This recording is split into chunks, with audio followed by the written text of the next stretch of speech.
Hello, everybody. Welcome to Justice Serve Daily. And we are joining you here on Friday night. So I hope everybody grabbed their bottle of wine or two. And I am pleased to say Miss Page is joining me today. How are you doing, Miss Page? Hello, I'm okay. How are you guys? So we are, um, well, I know I'm definitely excited to finally get this show out to you guys. Um, I've been working on this, it seems like forever, and then when I try to get something done, For lots months of and other months. things pop up, right? Other things are Yeah, happening and stuff. So, always. yes, and we've got it's a lot of information. Um, and Strapping. yeah, it's big. So, um, first, what I just like to do, I know that prior to this documentary or whatever you want to call it that came out on Hulu. I know there's a lot of people who, ask, why people are still covering Delphi. And Hmm. hello, Miss Jinx. And Hi. Hi. I'm telling you, Jinx is so on top of stuff. She could be here before I'm here. I'm just saying. Probably That's was. you know what I mean? Like, yeah, she probably was ready to go. She wants to click the start button for me, but Mhm. um, but as far as people still covering Delphi, before the documentary on Hulu came out. I can't answer that question for other YouTube channels or other creators or people continuing to even try to discuss that Richard Allen is innocent. But I can still tell you why I still choose to share information and talk about Delphi. There are creators and stuff out there who keep trying to tell lies or misinformation about the case for sensationalism or clickbait or um but now with this, obviously, with the Hulu coming out, there'll be more to talk about and stuff as well. But Yeah. there also are some people who do not know the true facts and still some specific facts maybe they just missed about the case, or information. And I try to continue to help the families and the community to make sure at least that you're hearing the right details of stuff. Um, Yeah. And I'm sure there's still a lot of people who have questions whether they have known about this case for a long time or whether they just discovered it because of that documentary.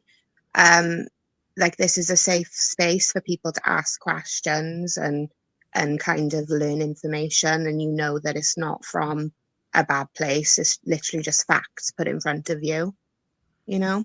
right. And obviously people are still interested on, what's going to happen because of the possibility, or should I say the unlikely possibility of an appeal.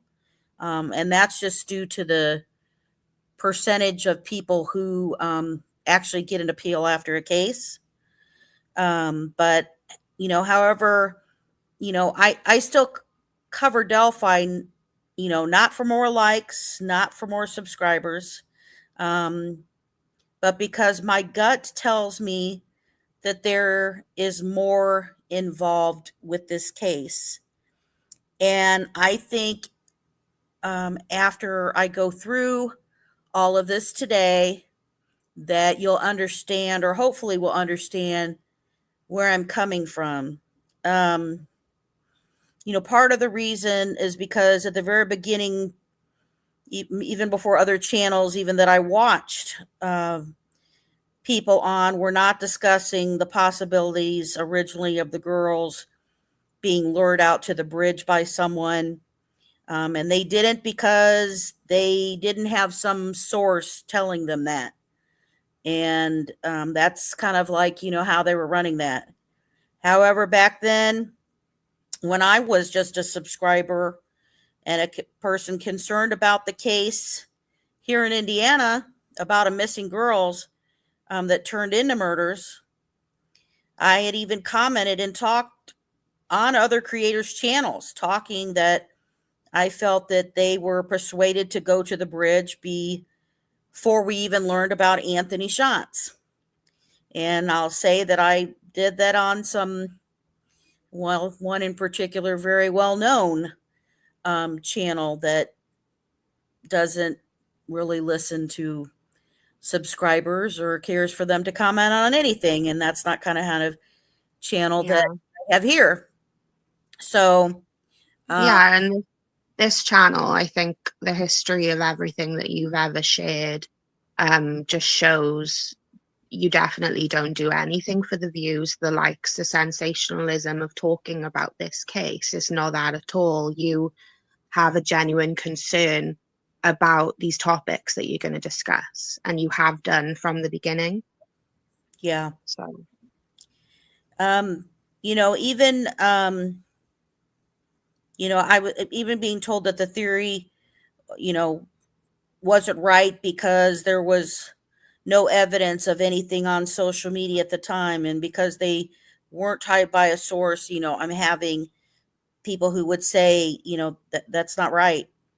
And then finally, when 2021 comes up and we become publicly aware of, Anthony Shantz and Keegan Kline. But the reason I believe that back then and still in my gut today is because many victims throughout Indiana, um, and because of the predators. And if you have not lived in Indiana or don't know, there is a history, a past secret, I shall say, inside Indiana that I will share with you today. And now, bloody people, opinions, they believe that the Delphi case is completely over. And let me be specific for anybody who's never watched me before. At no point do I believe that Richard Allen is innocent. However, I believe that there are still so many other unanswered factors. questions, Hmm. and it's an information that I believe you all should know and consider based on the other facts that we're aware of.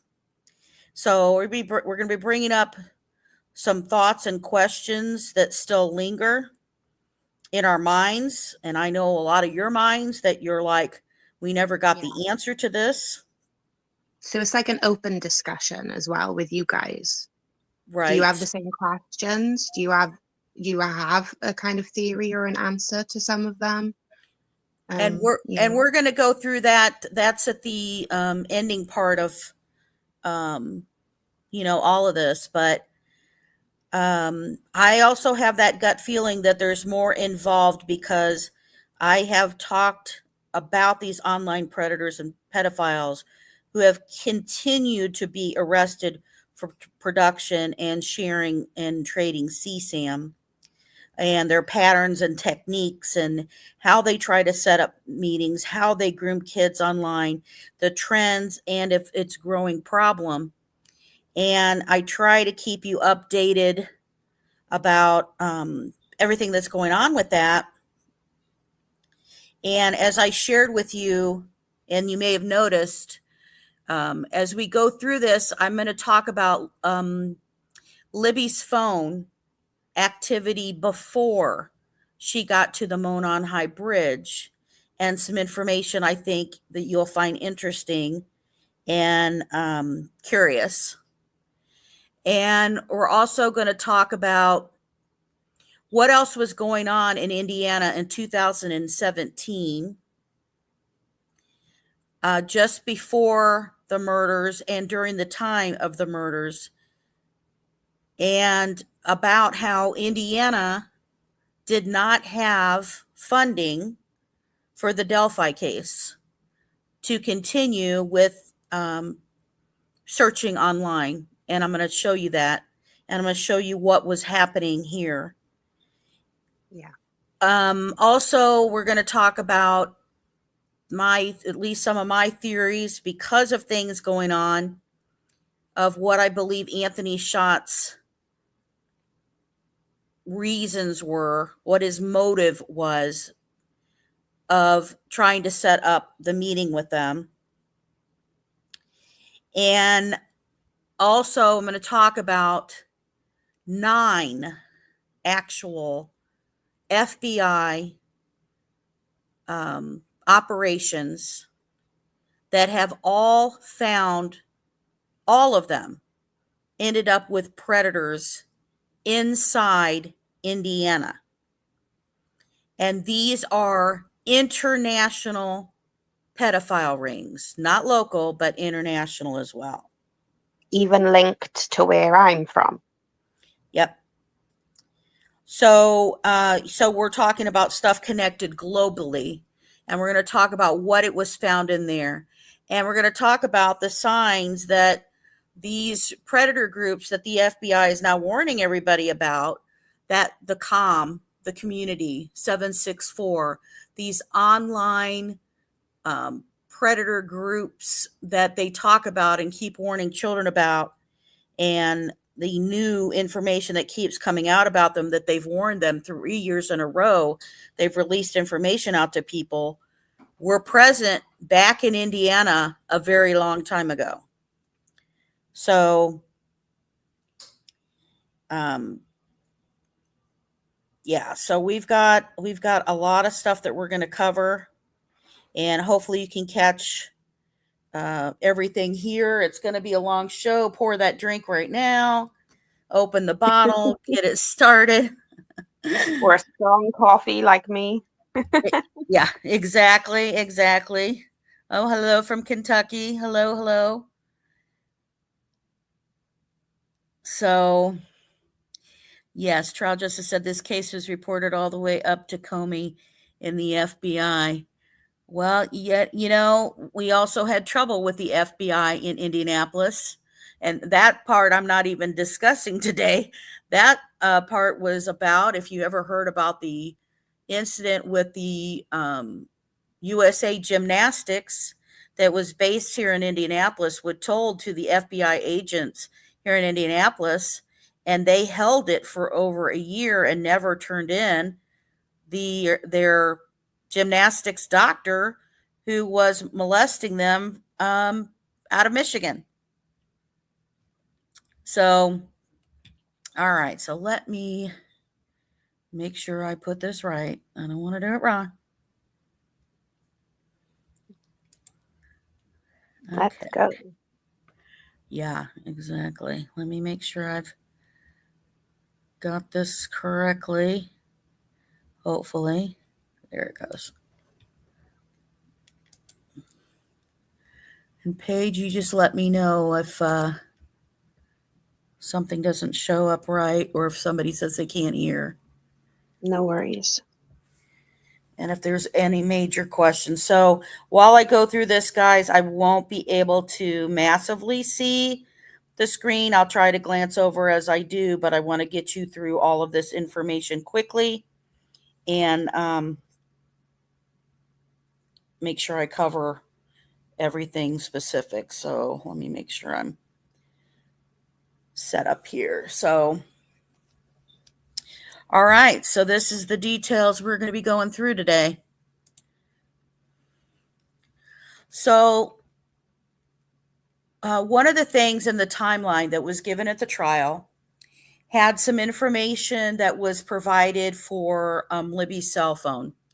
And it had the timeline of very specifics of what was going on with Libby's cell phone. And a lot of people paid attention, obviously, to the timing of when it came up to the murders and her video and everything like that, which we're going to touch on. This isn't a full timeline of Delphi by any means. This is respectful to the actual timing of the cell phone activity. So we know that Abby and Libby specifically were planning to go out to the trail. They were looking for a ride. And based on information, we know that Anthony Schatz was communicating with an Anthony Schatz profile was communicating with Abby and Libby the day of the murders. Yeah. So when we look at Libby, who would have notified somebody that she finally got a ride and she's leaving, for example. So when we look at here, we can know that Libby is in the car at this point by 1:38 p.m. because she's told when she gets there she has to call and arrange to have somebody pick her up, and it's her dad. So at 1:38 p.m. she makes a phone call to her dad. While that phone call is ringing, she plugs her cell phone into the charger. So when she plugs the cell phone into the charger, obviously she's concerned about that her cell phone's not going to die and that she has enough charge for it to last. Mm-hmm. So the call gets through to her dad at 1:39 and 24, and so then it ends. Now, the information on her phone that is provided to us says that there's a second interaction with a messaging app. So, who was the first message sent to? And on what app? Was the first message that wasn't provided in timeline Anthony Schatz? Well, it says second interaction, so I'm assuming that's with one single account. It's a second interaction with one account on a messaging app. So it's one person, the second interaction. Yes, she would have charged the phone in Kelsey's car. So when the point is when she gets in the car, she makes the call. So what does she do? After she gets the arrangement with her dad to pick her up, hey, pick this up, we're going to the trail, hangs up. While her phone's charging, she sends a second interaction with the messaging app. Now, I know you're like, oh, well, was that Snapchat or whatever? It isn't. Because if you look below, they tell us that at 1:39, she's viewing Snapchat viewing at that point. And at 1:41, Libby posts a picture to Snapchat. Right. So why word it messaging app? Why not just tell us? Is it Facebook Messenger? You know? Right. And why are we logging a second interaction? When was the first interaction? So the first interaction, I believe, was to Anthony Schatz saying, we're on our way. We got a ride. Before she got in the car to call her dad. 1:38, we know she's in the car because at 1:39, within 11 seconds, she's plugged in the phone. The phone is now charging on the way to the trail. So then the only thing they give us is this, there's a second interaction. They're not telling us about the first one, and they're not telling us about the messaging app. Then they tell us she's sitting there waiting. Now she's looking Snapchat viewing. She's over at Snapchat viewing that. So then Libby posts a picture to Snapchat. This was a single picture of just Libby by herself at 1:41. A selfie. Mm-hmm. Thanks. You would think I'd know that. I guess I'm almost too old to even say that shit, right? I am too, to be fair. So I hate this little thing. Let me see. Can I hide this? Yeah, I can. There we go. Now I'm going to show you this. What time did Richard Allen say he arrived at the trail? And let me know if somebody can't hear it. Let's see. So from where we're at right now, I think probably, can you help us understand what was going on Monday, February the 13th? You kind of tell us what you were doing that day, and remember the day the girls went on the trail. Okay. Yeah.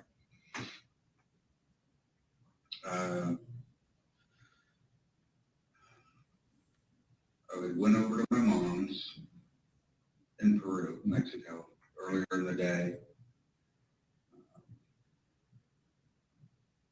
I think my mom had hip surgery back then or something, but regardless, my wife was working, so I went over there and spent the day, not the day, I spent the morning with them. My sisters come over and they were going to go eat lunch and stuff, and I wasn't about that, so I went home, and I remember it was a fairly warm day, or warmer than normal, so I think I just put a jacket on and went back out to the trails.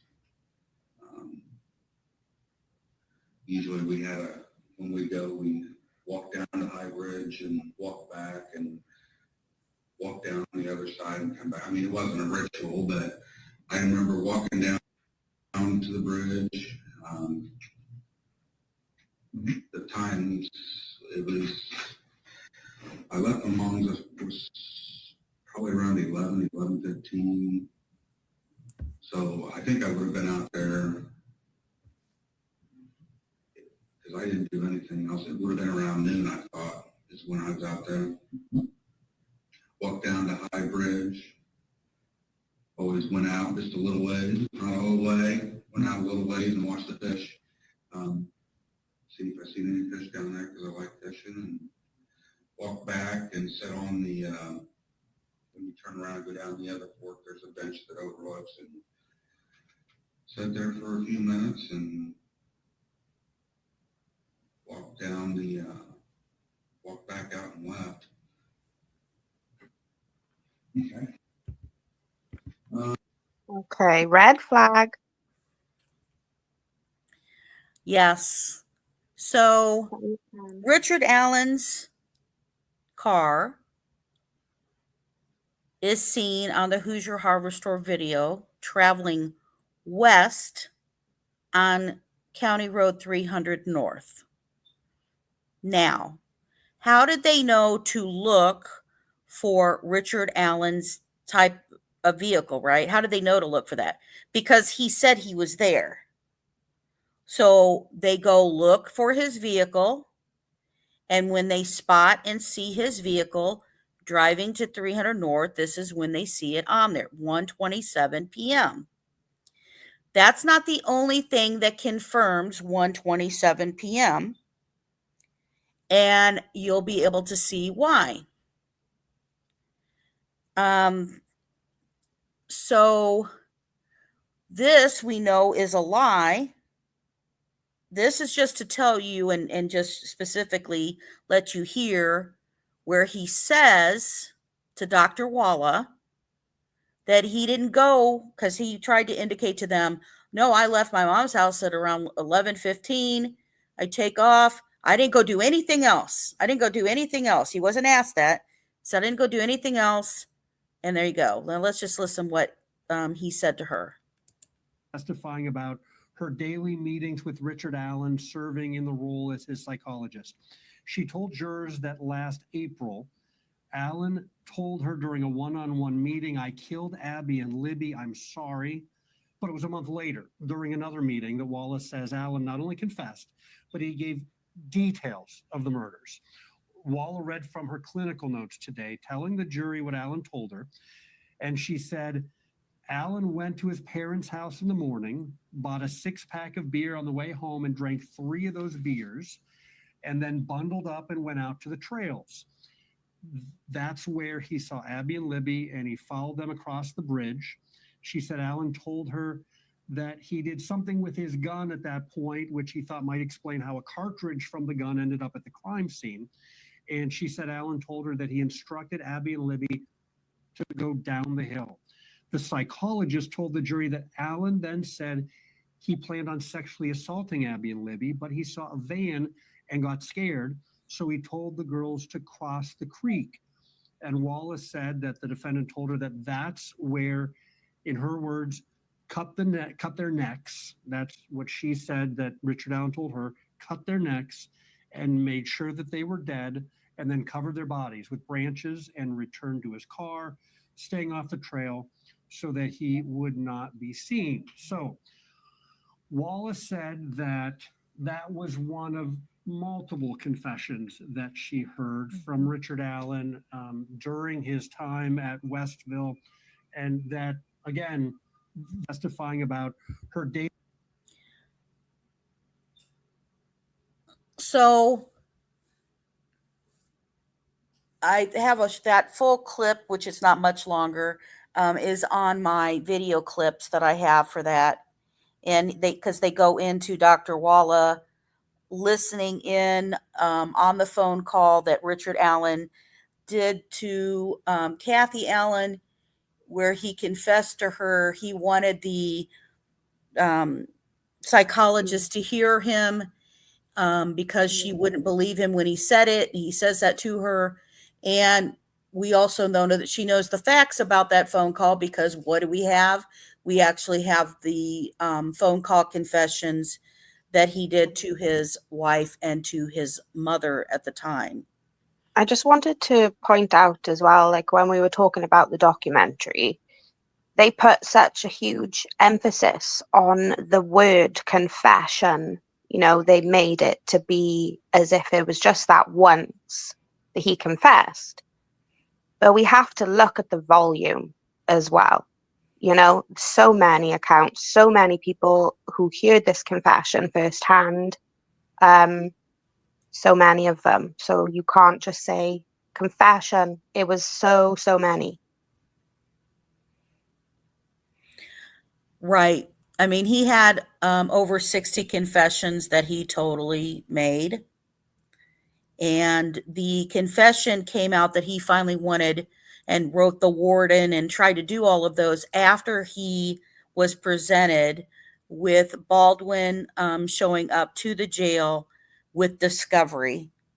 And when he sat the Discovery down and he saw all the Discovery, that is when he decided that he wanted to confess. I think a lot of things that people don't realize either is that he also wanted to have a quick trial, that his attorneys didn't let him do. They never filed that for him. And we learned that because when Judge Gull was trying to reprimand them for the leaked information that came out because of Baldwin, which was about the crime scene and other details that they were releasing, including people's names without pulling them out when they filed them, was when they ended up at the Indiana Supreme Court. And when it ended up in the Indiana Supreme Court, the Supreme Court brought that up to them. They were saying, well, he wants a speedy trial or whatever. And they said, well, if he wants a speed trial, why haven't you filed it? Because they used the document to show that he wanted that to happen in August, and yet they held on to it for 2 months and never filed it. And they addressed that with Baldwin and stuff too. And did they reinstate him? Yes. Could have they still been, or he at least be reprimanded for what happened? Yes. But, that's when they, she found out that with the information McClellan brought, they didn't move further with anything on Baldwin for that information during a gag order being leaked. So this is another thing that I wanted to point out to everybody. And I don't know how many paid attention to this, but because of the route that they see and the direction that Richard Allen's car is coming from, heading west on County Road 300 North, there is where the law enforcement is questioning him. Again, these are on October 13th, the initial first time hearing. Now, we all have to remember, if you're a killer and you're being interviewed here for the first time, you don't know what the police have. You don't even, I mean, he's surprised. He didn't think he would end up being it there. Think how many years later this is, right? I mean, this is quite a few years later. But one thing they asked him, which I thought was interesting, is they asked him if there was another way that he would ever go to the trail. And they, in my sense, and when I hear the question, I believe that they're asking him how he drove to the trail. But when you listen to this, you're going to find out that he knows about the secret drive. So let's listen to this. The private drive. Again, which way do you think you would have traveled to get to this building that particular day? Remember, just that way that loops around. I don't know names of the roads or anything. I mean, I can tell you where I drove, but it just on the way, the road that goes out, it's basically the same way that you get to this one, except no, it's further up, and you go down, and it like comes down and goes around somewhere and comes over on the other side. Okay, very good. Okay. Was it ever an occasion where you might have gone to the park another way? Did you go out here very often, I should ask? Not like I wouldn't say often. I mean, we go out, we may go once a month, we may go twice in 1 week. I mean, it was just kind of one of those where when we felt like walking the trail, we'd go. I mean, I would say we visited it regularly during the summer months. We didn't really go out there much in the winter. We may have gone out a time or two. But. Right, okay. So was it ever something, was there ever a time that you guys took another path to get out there besides going around this way? Or if you I mean, I think there's a way if you go past where you park the farmer's entrance that I was telling you about. I think it's down here. There's an entrance across from a residence that's a farmhouse. Does that make any sense? Okay, yeah. Okay. I mean, I know that there's a way that winds around, and you can eventually get back to 200 or whatever road it is. We're off of 200 North, I think it is. Mm-hmm. It comes out somewhere down there, but we only did that. I think we found that by accident one time. We thought we'd go that way and try to get back, and it was we eventually came out that way somewhere. Mm-hmm. Okay. But no, I wouldn't. If we were going to go there, we would go down through town and. Okay. No. Okay. So let me show you here on the map. So from Richard Allen's house, there would be 3 ways that you can get to where the park is, right? To where he was parking. And you can see the CPS building at the top, kind of close to the middle, if you can see my mouse. Yeah. So, and by the way, if you haven't watched my episode that talked about all the predators who were being arrested, obviously not Brad Weber, but a lot of these stars are a bunch of people who were arrested for CSAM that lived all around there after this murder happened. But so he could have drove from his house, which is at the bottom left-hand side. And if you see my arrow, by the way, he'd have to drive past the Marathon gas station. He'd come around, and he could go up underneath that, bridge, underpass that's right there, then pull in and go. Well, we know he didn't do that. Why? Because the Hoosier Harvest Store building is up over here, right? So he didn't go this other route where he just could have gone up and he'd take 25, go up, take the left turn, go under past the Freedom Bridge area, go up underneath that and pull back around.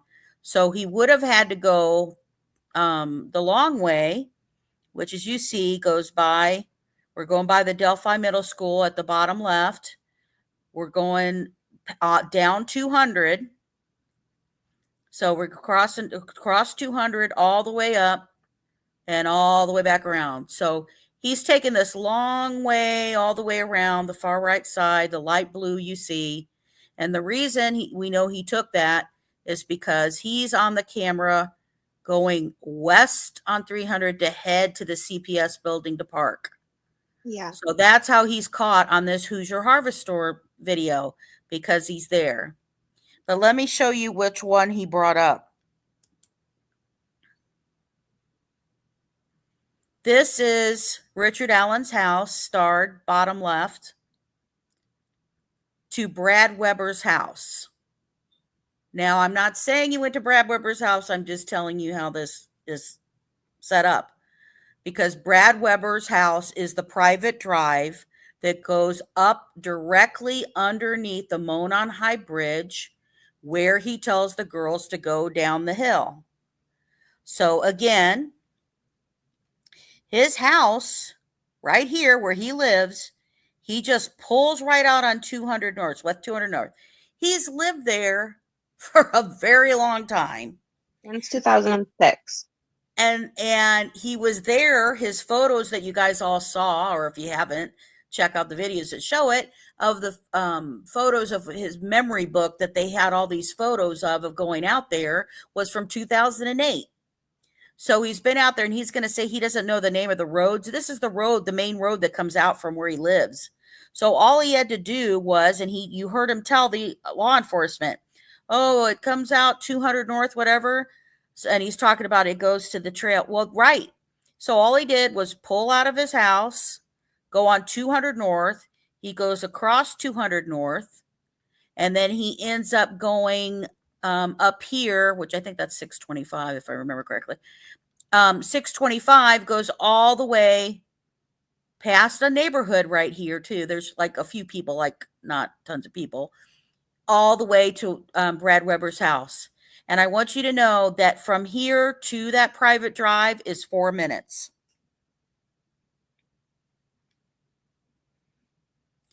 So he parked at the CPS building, which he kept calling the farmers building, but that's not what it actually was. He said about him not parking there also because that new area was being built. So, and again, I just point out the Marathon gas station. Look how close that is to his house over here, the middle left side. So let me show you to make this clear. I pulled up on Google Maps. And actually, if you use, anybody ever want to do this for a case you're doing and looking at the date of it, or just because you want to look back at something, in order to get the history of what something looked like, which only goes back so far, I will tell you that, you can go to Google Earth and it'll let you go through the history dates of what it looks like. So right here is the Monon High Bridge over here. So if you look on the top upper left, you'll see the little red bubble, and you see where it says Monon High Bridge. That little piece right there, that little bitty piece, which isn't really a little piece, but that little piece of the bridge right there is what everybody just keeps looking at, this little piece of the bridge. And they think that's it. And how could, you not see somebody or whatever? No. You can see very clearly this private drive. And again, I hope you guys, can you see my mouse page? Yeah, I can see it. Okay. So I'm going through off of where he would have come up and where people come up. You go by those houses, that were farther back before we got on this. You're driving, and now look right here. Where I am right here circling is the end of the bridge where Richard Allen told the girls to go down the hill. That private drive goes up underneath that bridge. So when Libby takes this picture of Abby, that picture is back here where that star is. When she takes the video of Abby, Abby is walking closely almost to the end of this bridge, and that's when he tells them to go down the hill. So when you go underneath this drive, and it goes all the way back here near Deer Creek, and it basically goes into the actual pull up and park at Weber's house. Yeah. So this is just a Google Earth map, and they took it obviously during the winter time where there was nothing in there, and it very clearly lets you see that private drive that goes there as well. So this is a farther up in the air shot. So he would have come off 200 North. So right here where my mouse is going, this is where he crossed in. You drive, there's a couple of houses here. Trust me, because I basically ended up in the front of these people's yard. Yeah, while I was on the phone with you. Out there. Yeah. So, and then He was like, I don't think I can reverse. yeah, I don't know that this is where I should be going. But anyway, and this is where, again, I just showed you. And that also I think shows between that and this, look at the length of this bridge. People just don't realize how big this bridge is. I mean, they just have no clue. So, what is the other reason that Richard Allen talking about trying to tell police he left immediately from his mother's house at 11:15, and I didn't do anything else, but he tells Dr. Walla he went to get beer, so we know at least he went to get beer, then he went home, right? Until he would have left. Now, I want you to remember the timeline I was showing you about Libby's phone. And when suddenly Libby, when she's already in the car, what time she was saying, doing this picture and when she's on her way. So this is also that confirms which Richard Allen got there. And that's because even in the Dan Dolan early on discussion, in that tip number 74, and in this, he confirms that he saw 3 teenage girls. This shows the timing of that above it, and this is him confirming it. Then you get on the trails and you say you saw 3 girls. Where was it? You saw the 3 girls? They were up around the trail. I mean, I didn't interact with them. It was up around the trailhead somewhere. So, when I say they were leaving, yeah. Okay. I'm assuming they were leaving, or they came from down where those cars parked and they were going to go back up. Okay. And then, did you see anybody else when you were out there? Anybody that stand? Anybody? Nobody that stood out, I guess. I mean, if I did see somebody, it didn't click with me. And of course, my memory was a lot better when I talked to him that day. I don't remember seeing. Like I told him, there may have been somebody on the bridge or something when I was coming back through, but I didn't. The only ones that I really noticed seeing were the 3 girls. Okay. Because I was walking towards them, and I mean, they obviously stood out. And like I said, I remember it looked like an older girl with 2 younger girls. Okay. Just walking the trail. Okay. And I guess I assumed that she was probably watching them or in charge of them or whatever. And kind of what it felt like. Okay. If you thought you saw somebody when you were coming back through the bridge, where they were on the bridge? I don't really remember seeing anybody that day, but I don't know. So if I did see somebody else, they didn't jump out to me or anything else. I don't. Like I said, it could have been people down around the cars, but I don't remember. I just remember seeing a couple cars parked over there. Mm-hmm. Like I said, Dan and SUV or something like that. Okay. And then when you got back to your car, were there any other cars when you got back to your car? I don't think so. Well, no, because I would have thought through that now. Okay. We're just in mind. Do you know where you went afterwards when you left there? Well, that day. I always watch the stock market and trading stocks. There was something else that they remember the officer recorded, something about the stock market. Tell us about that. He's got a individual trading account with Daytech originally, and I think it was TD America, TD Ameritrade. Then you get on the trip. I know you wanted to hear his stock market tips, but we won't listen to that. So this is a picture here where he confirms that he sees the girls. So in that timing that showed that at 1:26, one of the girls were taking photos. They took photos over near a bench. And then they left that bench. How do they know that? Because the police checked their phones and they have the timing of the phones and then when the girls saw them. So what I'm showing here, now this is the Freedom Bridge. So I'm crossing the Freedom Bridge, which is going to be heading towards the main part of that trail. And over to the left side of this is where Richard Allen came up. There's just a little gravel walkway that comes up, and you can come off of 300 North and walk up that and come up this little gravel to get in here. And so this is the main stuff that the girls were walking towards, that they were going to be leaving. They were heading towards the Freedom Bridge.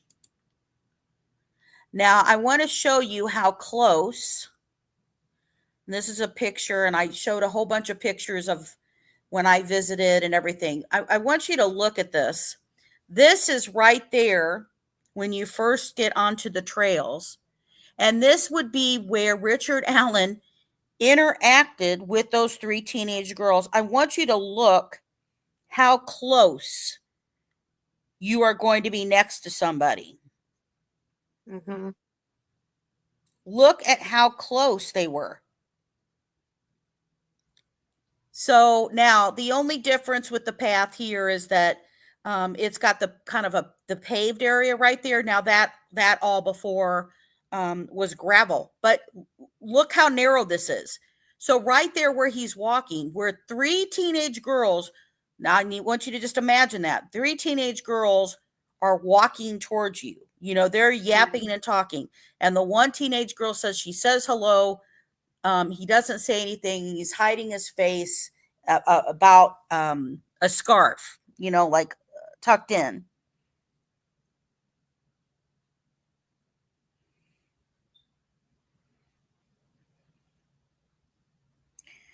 Yeah, and when you were there. Yeah, and technically there were 4 girls there, but there were 3 girls who were close by who saw him, and then 1 girl who really, really saw him.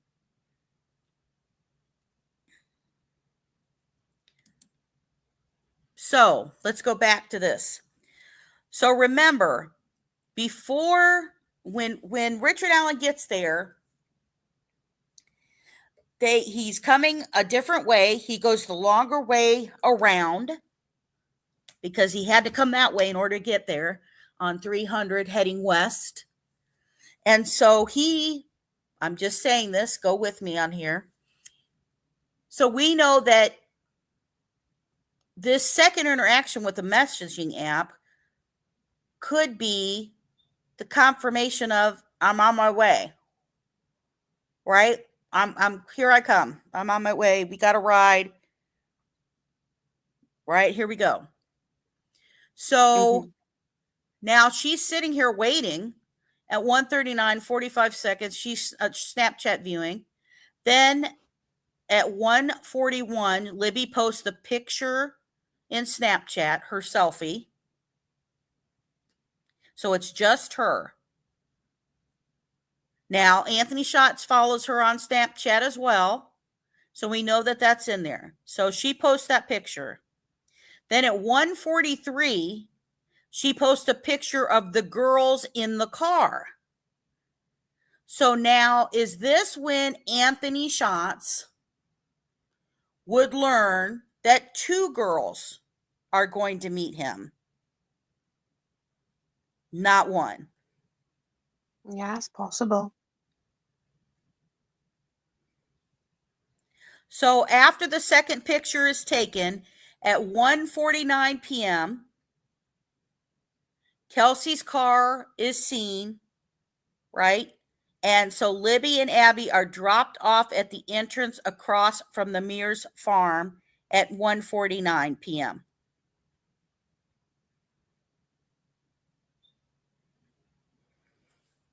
So, and this is the picture that was posted of both the girls. And the question that it poses to me is and I'll pose it to you. Did Anthony Schatz tell Libby to meet him on the other side of the bridge?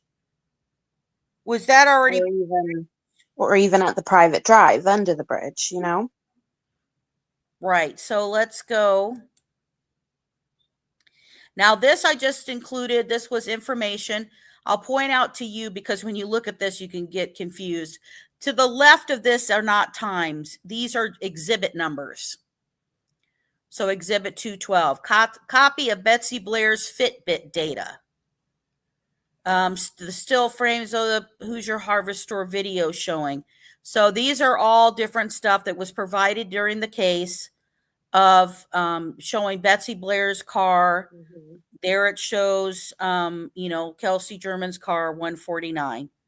So this is all just details and stuff. But it shows you of the detail information that they're getting video to confirm Betsy Blair's car. They have Betsy Blair's Fitbit of her walking, those types of things and information that they're pulling from everything. And she went out there twice that day. So she went out around noon, first of all. And the second time she went out is when she saw Bridge Guy. So at 1:49, the girls are dropped off. They're there. Now at 2 p.m.,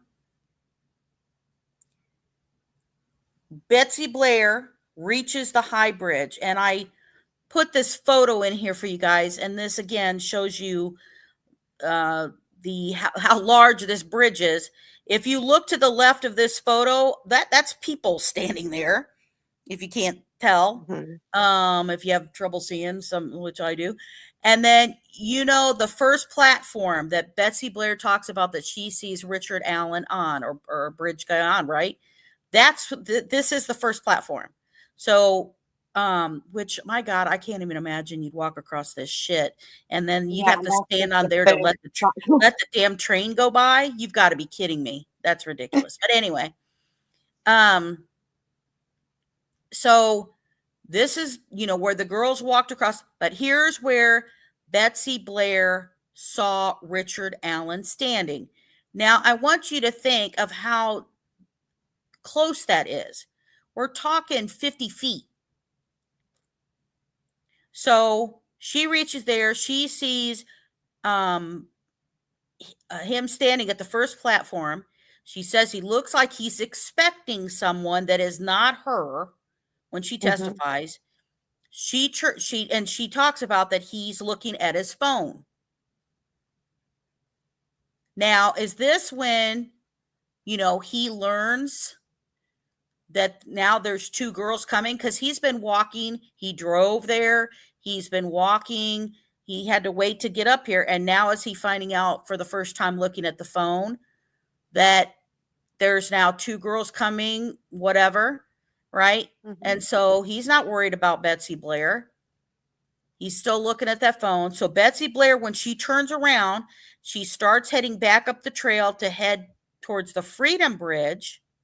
But between the Freedom Bridge and the High Bridge, the Monon High Bridge, before the Mears entrance, so midway between there, she passes Abby and Libby walking towards the High Bridge. So they are immediately walking to the Monon High Bridge when they get there. That's where they're going. That's where they're. So at 2:00 that happens. At 2:05, Hmm. there's a Snapchat picture of the bridge with no people on it. That's done by Libby. This is Libby's phone. So think about that short space of time from where Betsy Blair sees Bridge Guy standing on that first platform. She then sees Abby and Libby on her way back. They're heading towards the bridge that she just came from. And then when the girls get there, they take that picture. Nobody's on the bridge. Right. Very, very quick. So it shows here that after she takes this photo and she posts it on Snapchat, which is interesting, right? Why did she take an empty photo and stuff of there? Now on Snapchat, Anthony Schatz, who follows her, is going to know she's arrived at the bridge, right? Because there's the photo taken. A lot of teenagers do post pictures of the bridge. However, I do get that. So it's like their interactions on Snapchat and stuff prior to getting there, and then the first thing she does when she does get there is take a picture and put it on Snapchat. You know, and that could just be a teenage girl thing to do, or it could mean something else. Right. So at 2:07 p.m., and I want to note this, Libby, it was the last time her phone was unlocked at 2:07. Now, this is the photo to the left, is the photo, the actual photo. You can see that Libby German took. Again, some of these photos and everything I'm showing you can tell is evidence because it has exhibit numbers on it. Now, I wanted to bring up a possible explanation for something. Now, I know that people made a big deal about that when the police went to look inside, or law enforcement, because we don't know exactly who, law enforcement went in to Libby's phone. They didn't find this picture that was uploaded to Snapchat at 2:07. So they didn't find it in the storage area and stuff in her Snapchat, and they didn't find it on her phone as a taken picture. So let me throw this out there. This photo, since it wasn't found on there, I throw out this, and you know from the video and stuff like that, this is the first time that Abby crosses that bridge. And you can tell she's cautious and probably afraid to be crossing that bridge because she is taking her time. Although you can tell she's anxiously trying to move because she knows this bridge guy who is following her, right? Yeah, so, but she's got this picture taken. And so this picture, when it's taken, though, at 2:07 and uploaded, Libby could have told her, hey, I took your photo, I put it on Snapchat. And guess what? What if Abby says, I'm going to get in trouble. I'm not supposed to be crossing the bridge. Take that off of social media. Yeah. So, and maybe she just deleted it, off her phone, but not off that Snapchat story, which is how her friend was then able to screenshot it, So she tells her, don't put this picture of me. I'm going to get in trouble. I wasn't supposed to get on the bridge. I wasn't supposed to climb the bridge. My mom's going to kill me. Do not put this up there. Yeah, because that's the first thing that Anna said when she saw that she did cross the bridge. She said, oh, she's going to be in trouble, Right. So I'm throwing this out as a probable cause because we have 6 minutes before the video starts recording that they take. And I think that once, she's still waiting for Abby. Libby's crossing the bridge. Abby turns around, takes this picture of her. She takes it. It's like, oh my God, don't post that. Take that off. Take that down. And she turns around. She's like, okay, I'm going to get rid of it. So she takes it out of her storage thing. She takes it and gets it off the phone or whatever. So I think that could have happened because she doesn't want it to be in there. So so this is the 43-second recording I hate done watching by Libbys Cellphone at 2:13. Mhm.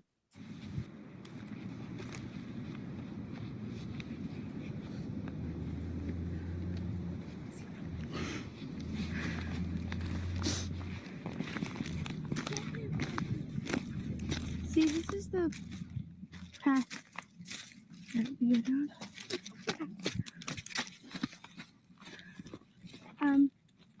There's no path going there, so we have to go down here.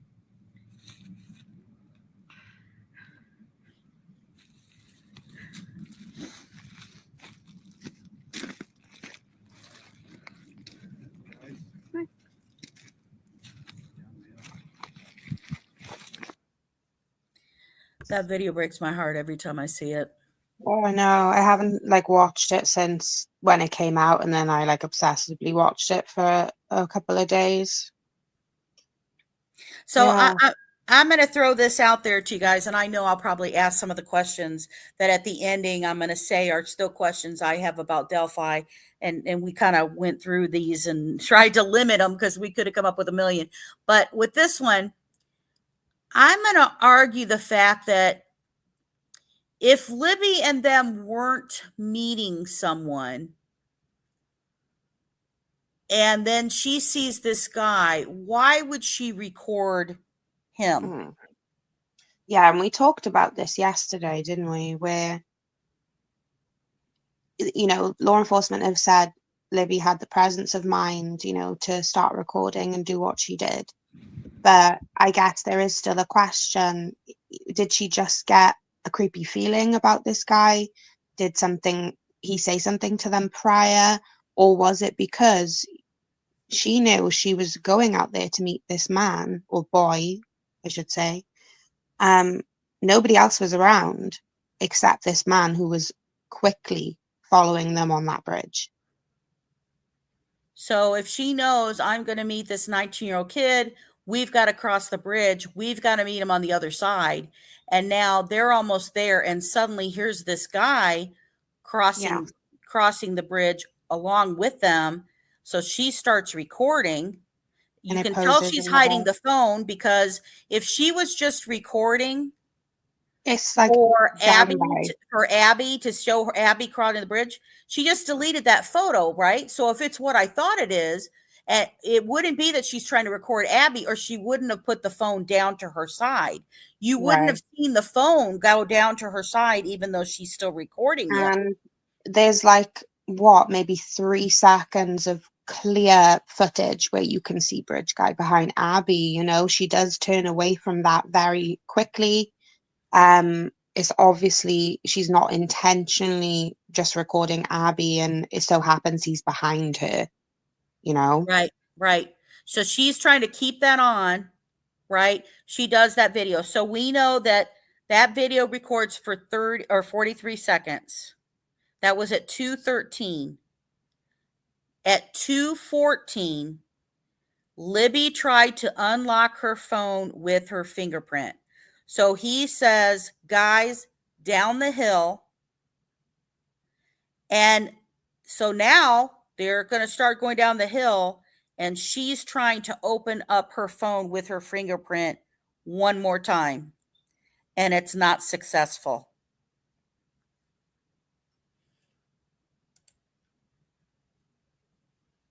Now, I wanted to share this. This was when they asked Richard Allen about his cell phone that he had in 2017 and who his provider is. So the cell phone that he had, for if you do know or don't know, just want to recap that Dan Dolan did take the numbers and stuff off of the cell phone, that he would know what cell phone was which. So he couldn't come to them and bring the wrong cell phone, because Dan Dolan did take numbers off of it. But it had now I'm going to get them mixed up. It had a MEID, not an Yeah, I think IED. Yeah, I And think you're right. so I am the ID. Yeah. it's because of burner phones and the way they were. But let's listen real quick what he talks about and what he's saying about his phone. When that day was, when I don't remember. Do you know what the phone you had back then? And you just saw that from there? I did, if I did, it's in the closet somewhere. I'm sure recycled it by now. Oh, really? Because I've had this for. I have one guy. Something.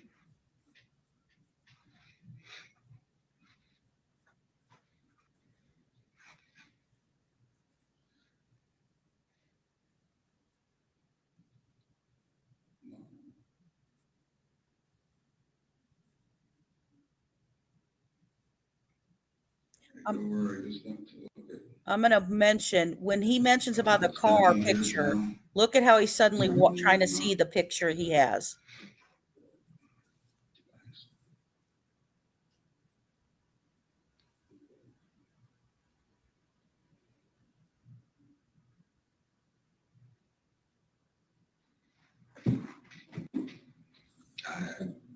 It wasn't, I know that since that time, I know I've gotten this phone. I don't remember when.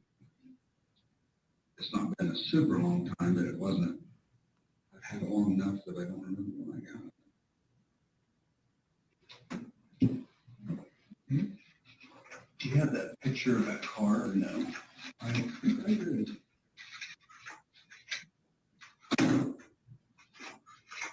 Watch his head turn.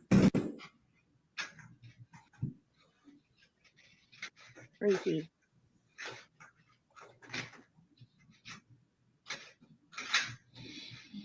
Picture of the car on the.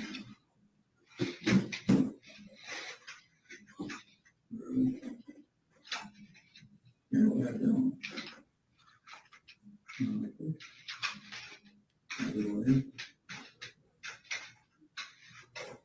So that day was when I don't remember.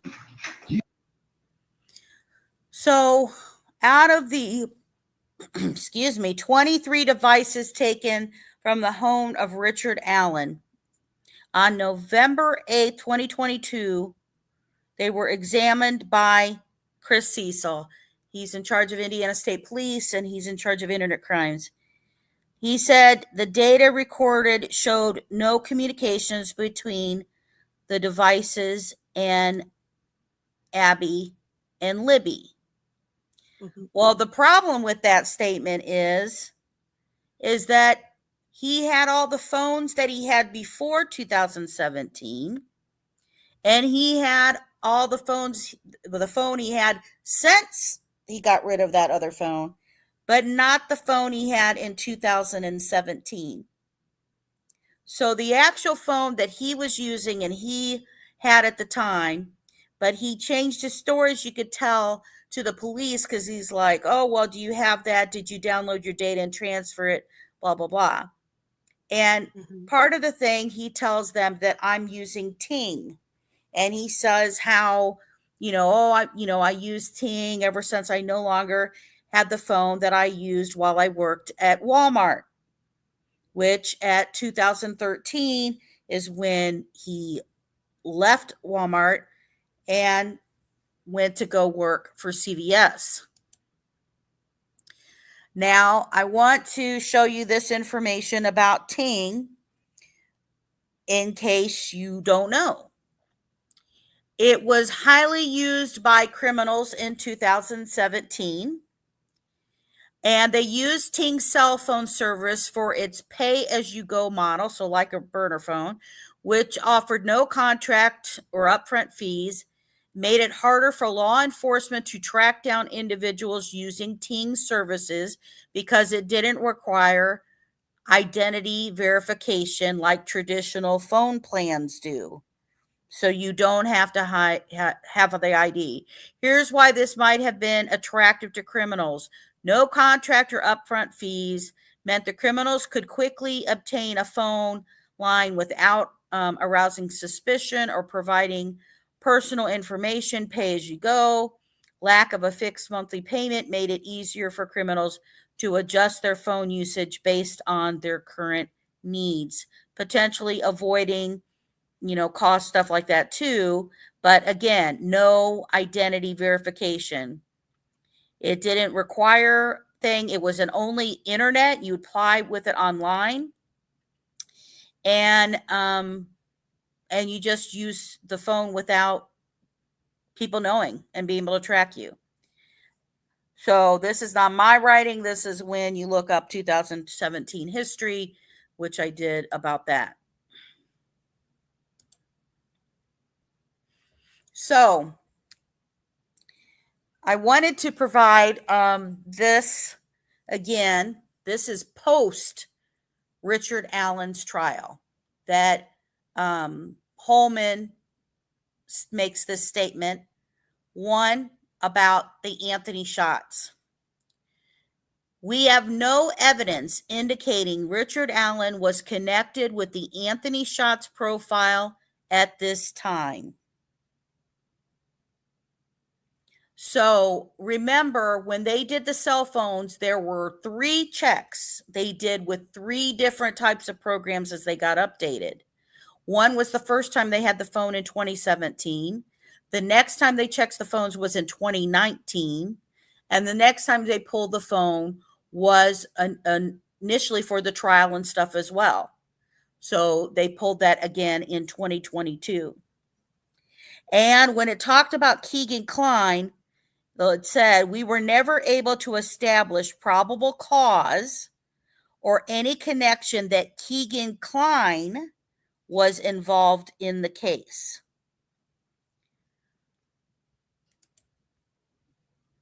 So let's talk about Anthony shots. Anthony shots photos of that teen model was used by hundreds of other fake profiles. This notation here is a notation that the actual cop who was that teen model had to put on it because they kept getting taken. His photo kept being used, and a bunch of fake profiles were being used similar to his name and what his name was. However, only one used the name Anthony Shots with this image. And that was created by Keegan Kline.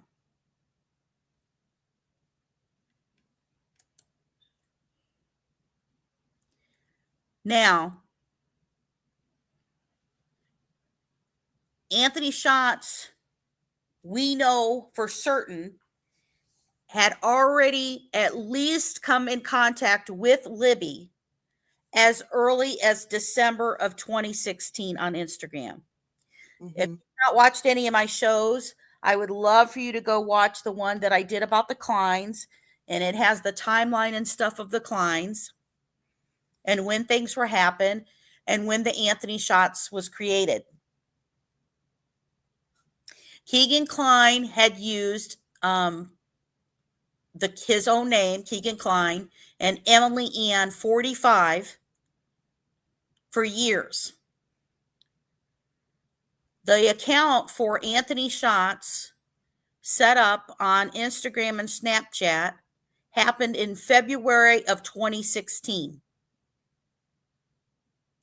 So by at least as early as December 2016, could be earlier, whatever, but we know by that point, Anthony Shots clicks on and likes this Instagram post that Libby posted.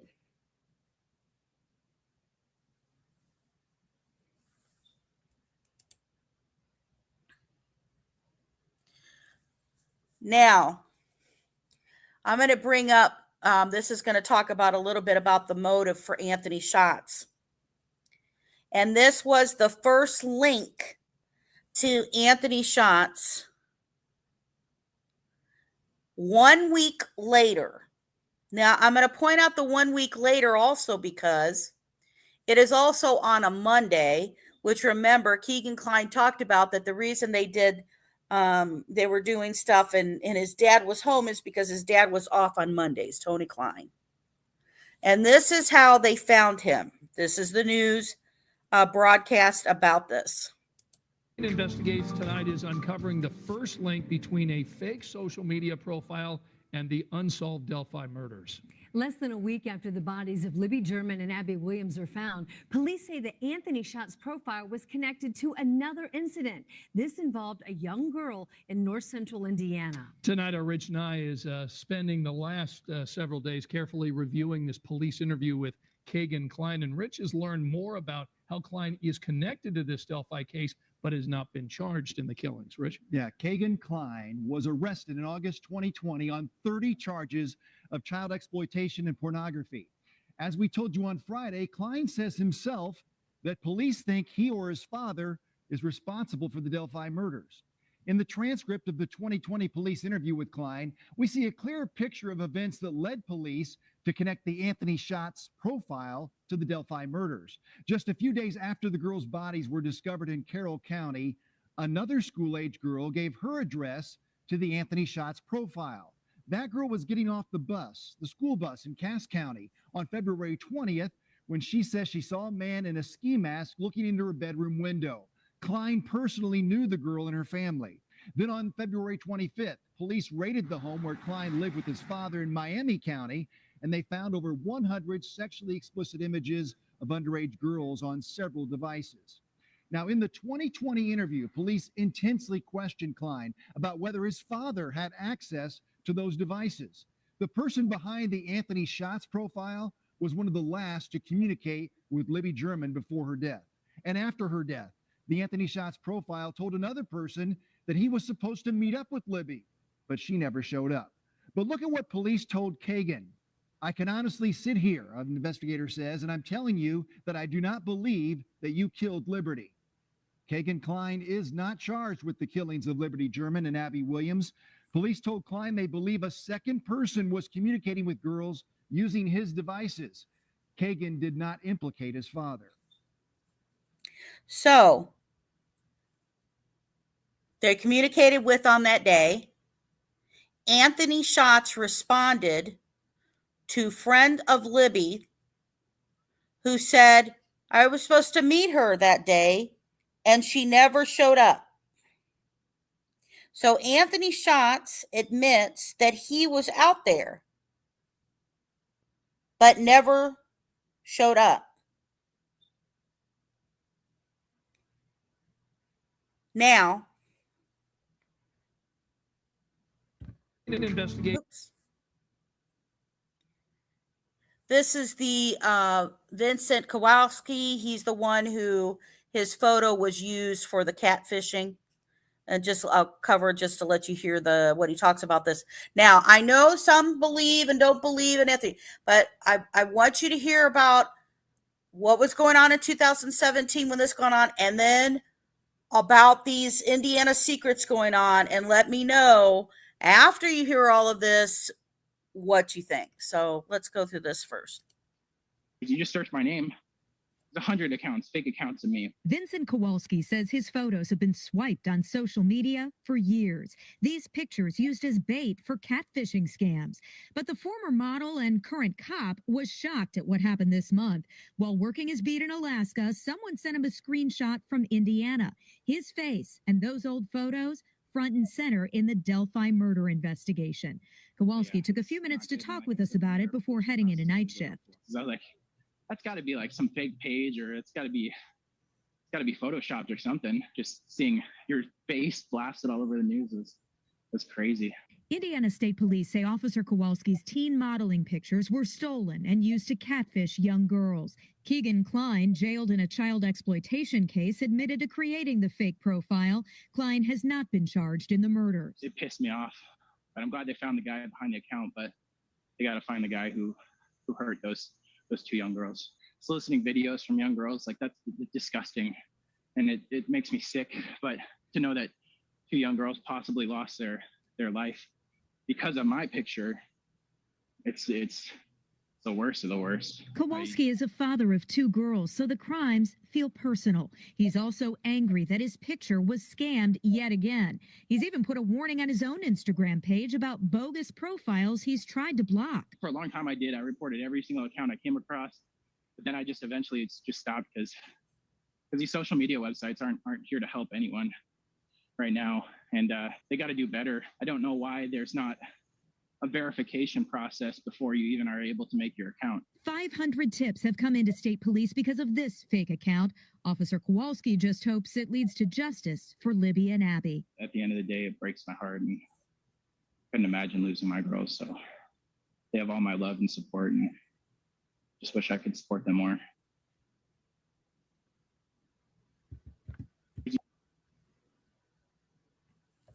Okay. So this is when Becky Patty learns about the Anthony shots and her response and stuff from it. Now, when I talked about when they checked the phone in 17, in 19, and 2022, that information is in the trial transcripts where Chris Cecil, the head of Internet Crimes Against Children, testified. He's the head of that area. And he said about the year 2022.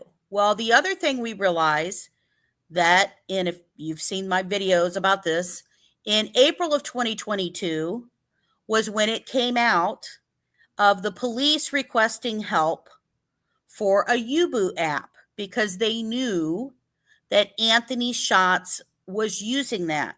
So why would they come out with another detail and another application unless they didn't find that Anthony Shots was using this Yubo app? And they'll talk about what that is here. So let's see when Becky Patty responds here. Well, tonight the family of Libby German is speaking out for the first time about recent revelations in the Delphimurders investigations. Today, Indiana State Police doubled down on their search for information about social media accounts, that one in particular that was supposed to meet Abby and Libby the day the girls were murdered. Fox 59's Max Lewis explains what state police are looking for and the important warning that Libby's family has tonight for parents everywhere. First, it was Instagram and Snapchat. Now, Indiana State Police are asking anyone who communicated with the social media account Anthony Shots on the platform Yubo to contact them. It shows us that maybe they're narrowing things down a little more specific. Yubo has been dubbed Tinder for teenagers because users can swipe to mark what profiles they like or don't like. People can also live stream and chat with others based on their location. Indiana State Police are asking anyone who communicated with Anthony Shots on the app to contact them. Should have kept up. I should have known to look, but it surprises me though, because we did talk to the girls about this kind of stuff. Libby's grandmother, Becky Patty, blames herself since transcripts reveal Libby was communicating with the Anthony Shots account on social media the day she and Abby were killed. Court documents and those transcripts reveal that account was used by Keegan Kline and possibly his father to solicit images from underage girls. I'm very angry that grown men would actually even do something like this. They're kids, little girls, you know. They are preying on their innocence. There's a special place in hell for those people. Becky said she and her family are still in disbelief about what those transcripts revealed. She says they had no inkling that Libby was going to meet someone when she asked to go to the trails the last day anyone saw her or Abby Williams in February of 2017. She hopes this serves as a warning to parents everywhere. The best thing that a parent can do is to talk to their children. You may not be able to monitor them on social media, but you sure can talk to them. Max Lewis, Fox 59 News. Wow, Max, thank you. It's important to note that neither Keegan Kline nor his father have been charged in the Delphi investigation at this point. But again, anyone who communicated with that Anthony Shots social media account is urged to call state police. We have photos used by that account on our website. We have them posted at fox59.com. Well, tonight. So, April of 2022, they update everybody and now say Anthony Shots was on the Yubo app. They're trying to find if anybody had communicated with him using that app. Why? Because you can also use it like Skype. You can watch people, live stream. But that app, you could watch people and they could not know that you're in there. I also did want to point this out. Don't forget that Richard Allen says that in the morning of the murders, he went to his mother's house. And he says, my mom's house in Peru and Mexico. Technically, she's had an address in each. And it's right there. Mexico's right next to Peru. But here is, she's inside Peru. But I also wanted to show you this. And Richard Allen worked originally at the Peru, Indiana CVS in 2013 for years before he tried to go through a management program, was working at the Marion one, and then eventually 2016 he asked to go back to Delphi. But I want you to look in this map where the CVS in Peru, Indiana is located. And I want you to see which is up to the left-hand side. And then look at Keegan Klein and Tony Klein's house that they were on Canal Street. This is basically like, if you did it as the crow flies, you're talking 1,200 feet from the house to there. You're also looking at, that's the bridge where the water search was going on in 2022, which was happening starting in August, right? And then while that's all going on, then we have the September, it's still being searched. And then September, Kathy finds the, oh my God, I can't think of her name, finds the tip.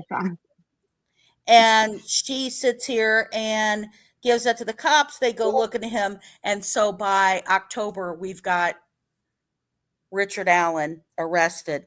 And remember all of the different people who were getting arrested in the time. So now we're going to look at this. What was going on in Indiana just before and around the time of the murders?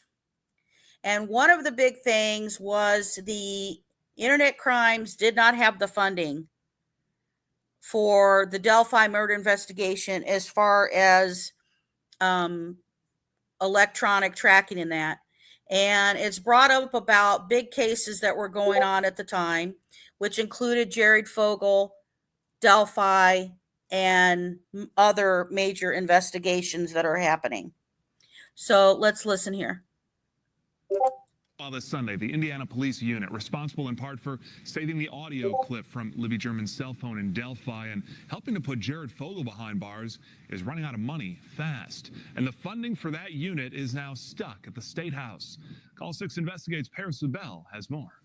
The team that took down Jared Fogle, Kyle Cox, and played a key part in the investigations into the threats at Plainfield High School and the Delphi murders is running out of money and hitting roadblock after roadblock at the State House. Investigators on the Computer Crimes Against Children unit are concerned about what happens next if the unit doesn't get funded. Everybody wants more manpower, but that's not really what this is about. This is the resource for us to do what we need to do to get to these people efficiently, and so they're not harming any additional children.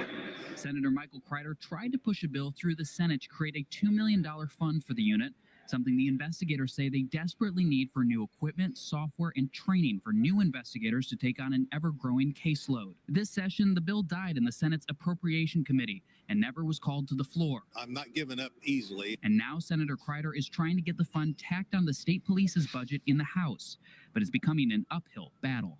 It is frustrating to realize how important this issue is and know that we've got a challenge to try to get this thing funded properly. Right now, the unit gets about $300,000 total from mostly grants and a little from state police. It's because technology is changing faster than ever before, and the number of tips coming up has skyrocketed at a staggering rate over the past 11 years. Last year alone, they received more than 2,100 leads. This unit is critical. I don't know of another unit really that has the technical abilities to investigate these crimes and come out with some very good successful results. Investigators say without the funding, the unit's future could be in serious trouble. I will tell you that their challenge is daunting and they need some help. At the State House for Indy This Week, I'm Call 6 Investigates, Paris Lubell. So the murders happened February of 2017. This information about getting enough funding to be able to do the stuff for Delphi, and when the State House sat here and didn't move the bill forward to get more funding, happened in March of 2017.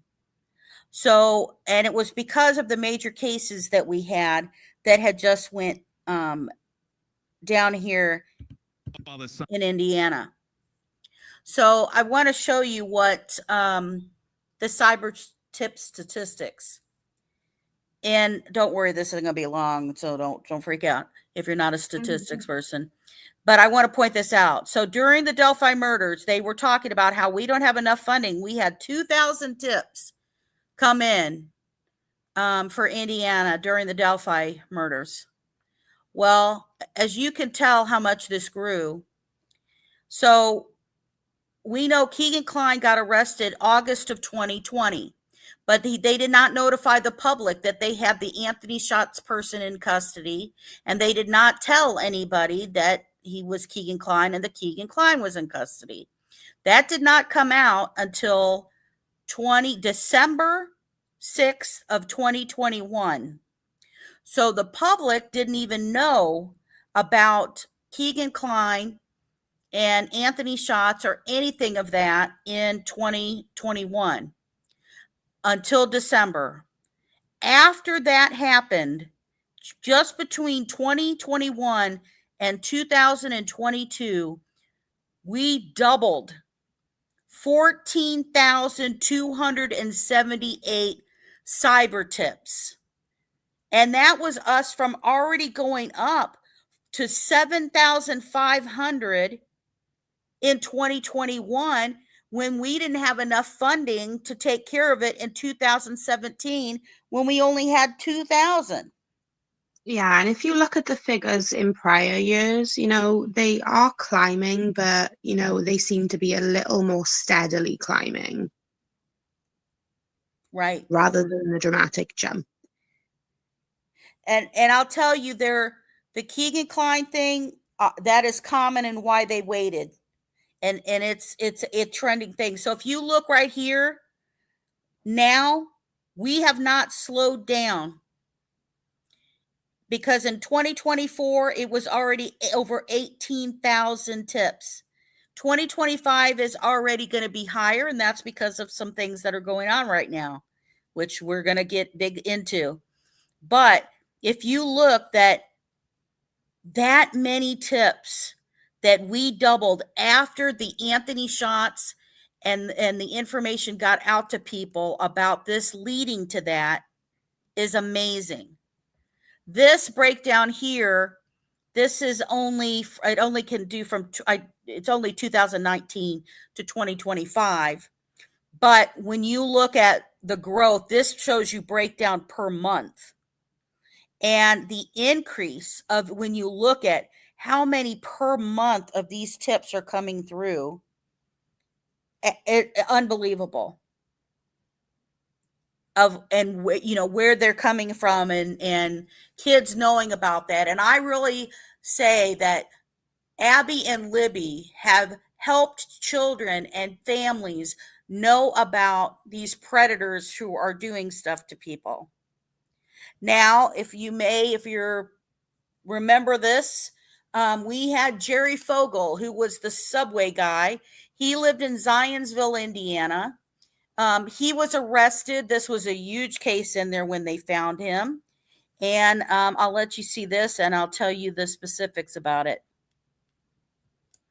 Developments tonight and the continued fallout for Subway spokesman Jared Fogle. Just 2 days after state and federal authorities raided his Zionsville home, NBC Universal confirms it has pulled a cameo of Fogle from the upcoming made-for-TV movie Sharknado 3. RTV6's Katie Hines explains from Zionsville. The yanked appearance is the latest fallout from the investigation. And tonight, the future of Jared Fogel's nonprofit foundation remains unclear. All of the pages on the foundation's website are blank. The organization's mission statement, pictures, and contact information gone. A member of the Jared Foundation's board of directors won't comment on the status of the foundation. Investigators spent 11 hours at Fogel's house on Tuesday, collecting electronics and other potential evidence. The FBI isn't confirming the status of the investigation or its nature, including whether Fogel is the target. This spring, Fogel's former business partner and the executive director of his foundation, Russell Taylor, was charged with 7 counts of production and 1 count of possession of child pornography. Fogel's attorney tells us he's cooperating with authorities. He stresses Fogel hasn't been detained, arrested, or charged with any crime or offense. But Subway and the well-known spokesman mutually agreed to suspend their relationship. And yesterday, reports surfaced that a children's health charity had also severed ties with Fogel. Reporting in Zionsville tonight, Katie Hines, RTV6. A Florida woman says she knows why authorities raided that house. She claims to have firsthand knowledge of a recent conversation with Fogel. Hear from her and how Fogel's attorney is responding tonight at 7. Developments. So Jared Fogel, the investigations and stuff began actually with his person who ran his Jared Foundation, but he was charged with child pornography, distribution, and reportedly engaged in commercial sex acts with minors. He sat here and he received child pornography involving multiple minors that were living in Indiana and in other countries. And he was getting it for several years. He began when he learned that his co-conspirator, Russell Taylor, who is the guy and I'll tell you what a shocking thing about him, was sexually exploiting a 14-year-old girl in March of 2011. He knew about it. He didn't do anything about it. Actually, the girls, some of the minors that he was filming in his own house were daughters of his girlfriend and then become wife of Russell Taylor. And he ended up pleading guilty. So Fogel traveled to New York City to engage in commercial sex with the 17-year-old female that occurred at the Plaza Hotel where he was staying. And he asked the victim and offered the victim to pay her more money if she could find another underage girl to have sex with. And he said he would accept a 16-year-old girl, but he indicated the younger, the better. And in 2013, he again had sex with the victim, but in Ritz-Carlton in New York. And again, he was requesting for the younger, the better. The third arrow I show you, by the way, is showing that Doug Carter, the Indiana State Police Superintendent, was involved with this. This is just an FYI. I thought I'd throw this in. When he traveled to New York City with minors and having engaged in sex with minors at the Plaza and the Ritz-Carlton Hotel. If you look here at the Jeffrey Epstein, such a coincidence, I'm just saying, that in Jeffrey Epstein, 2 of the hotels that are on his list is the Plaza as well as the Ritz-Carlton Hotel in New York. Just saying. This is Russell Taylor. He was the one who turned info in on Jared Fogel from the Subway guy, right? Well, and this is his wife who ended up going by Baldwin last name, Angela Baldwin, instead of Taylor when she finally got arrested. Well, all this investigation starts in 2015.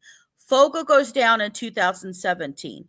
Guess when the prosecutions go down? 2021. These investigations that they do when it comes to CSAM and these pedophiles take a very long time. So it talks about when stuff happened, 2012 to 2015. And this is the thing, you'll be shocked. Anybody ever do the stuff at your school, or your kids do stuff at school, doing like the Jump for Heart or American Heart Association stuff? Well, guess what? That's where Jared Fogle met Taylor. So Russell Taylor used to work at the American Heart Association of Indiana. And he was employed there from 2004 to 2007 as the youth market director. So what does that mean? That means he went around and they sat here and went and toured schools together, elementary schools together, to encourage kids to be healthy and stuff, right? So this is all going on in this time. And they had a Jared and Friends school bus tour that was done, and he would go travel. He also left, when he left the American Heart Association, that guy who was recording all these girls and stuff in his house and doing all of this stuff and trading all of this stuff, he actually went to run the Jared Foundation itself. And this is them taking a picture of them in front of the kids. It talks about the sexual matters that he used to talk about and include, which included bestiality, sadistic, masochistic, all of this disgusting stuff. All right. So what also will happen in 2017?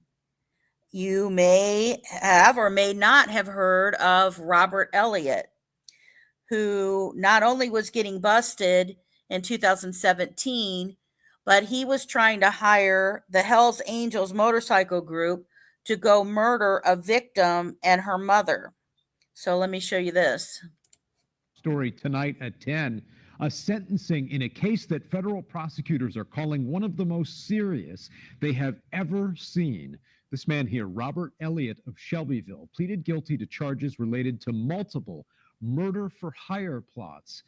Thanks so much for joining us tonight at 10 o'clock. I'm Dan Spieler. And I'm Aaliyah Blackburn. Beershell is off tonight. A judge sentenced Elliott to more than 40 years in federal prison for the crime. Yeah, Fox 59's Max Lewis shows us what he did and how he got caught. This case started back in 2017 when 24-year-old Robert Elliott began a relationship with a 16-year-old girl. He was arrested after battering her, and his most heinous crimes began when he was picked up for violating a no-contact order. His bond was revoked and he was thrown into the Shelby County Jail. It was there he used a jail phone to instruct his mom to hire a member of the Hells Angels motorcycle gang and pay them $500 to kill the 16-year-old girl's mother, who was a witness in the case against him. To attack a witness to a crime, to attack victims to a crime, and to try to have them killed while you're in jail for these offenses is just some of the worst, criminal conduct that one can imagine. But U.S. Attorney Zach Myers says his efforts didn't stop there. Elliott offered 3 Shelby County inmates $5,000 to kill the 16-year-old victim, her mother, and another witness. Fellow inmates were not having it and did not want to participate in these crimes and get themselves in even more trouble. But he still wasn't done. While in federal custody, Elliott hired a man who he believed to be a hitman for the cartel. In a letter, Elliott wrote to him, quote, "I have 2 people that I need you to find and take care of." He offered a motorcycle, guns, and ammunition as payment, but what he didn't know was that the hitman was an undercover agent. Soon after, the FBI raided the home of Elliott's grandfather in Shelby County. And lo and behold, what do they find? The motorcycle, weapons, and ammunition intended to be traded for the lives of these witnesses. Elliott eventually pled guilty to 2 counts of murder for hire, 2 counts of witness tampering, and 1 count of being a felon in possession of a firearm. Attorney Myers says his days of mob boss behavior behind bars are over. I think he's going to find that the Federal Bureau of Prisons is going to adequately secure everybody from his attempts to, further harm the community.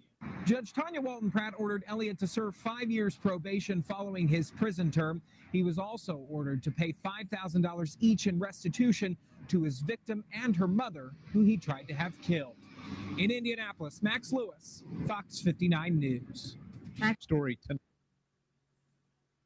So, when he sat here and had this agreement done, I just have to tell you, they dropped the child exploitation and possession of child pornography charges on him. with the plea deal. And he tried to kill the victim that he had the sea salmon stuff for and child exploitation stuff for. And he tried to also kill her sister. So 2017. Here was I'm sorry, Paige. Were you saying something? Oh, I just said it's disgusting. Yeah. Here was the other big one. This is also happening at the same time. 2017. This is why there was no funding for this. And then we're going to be getting into the motive for Anthony shots.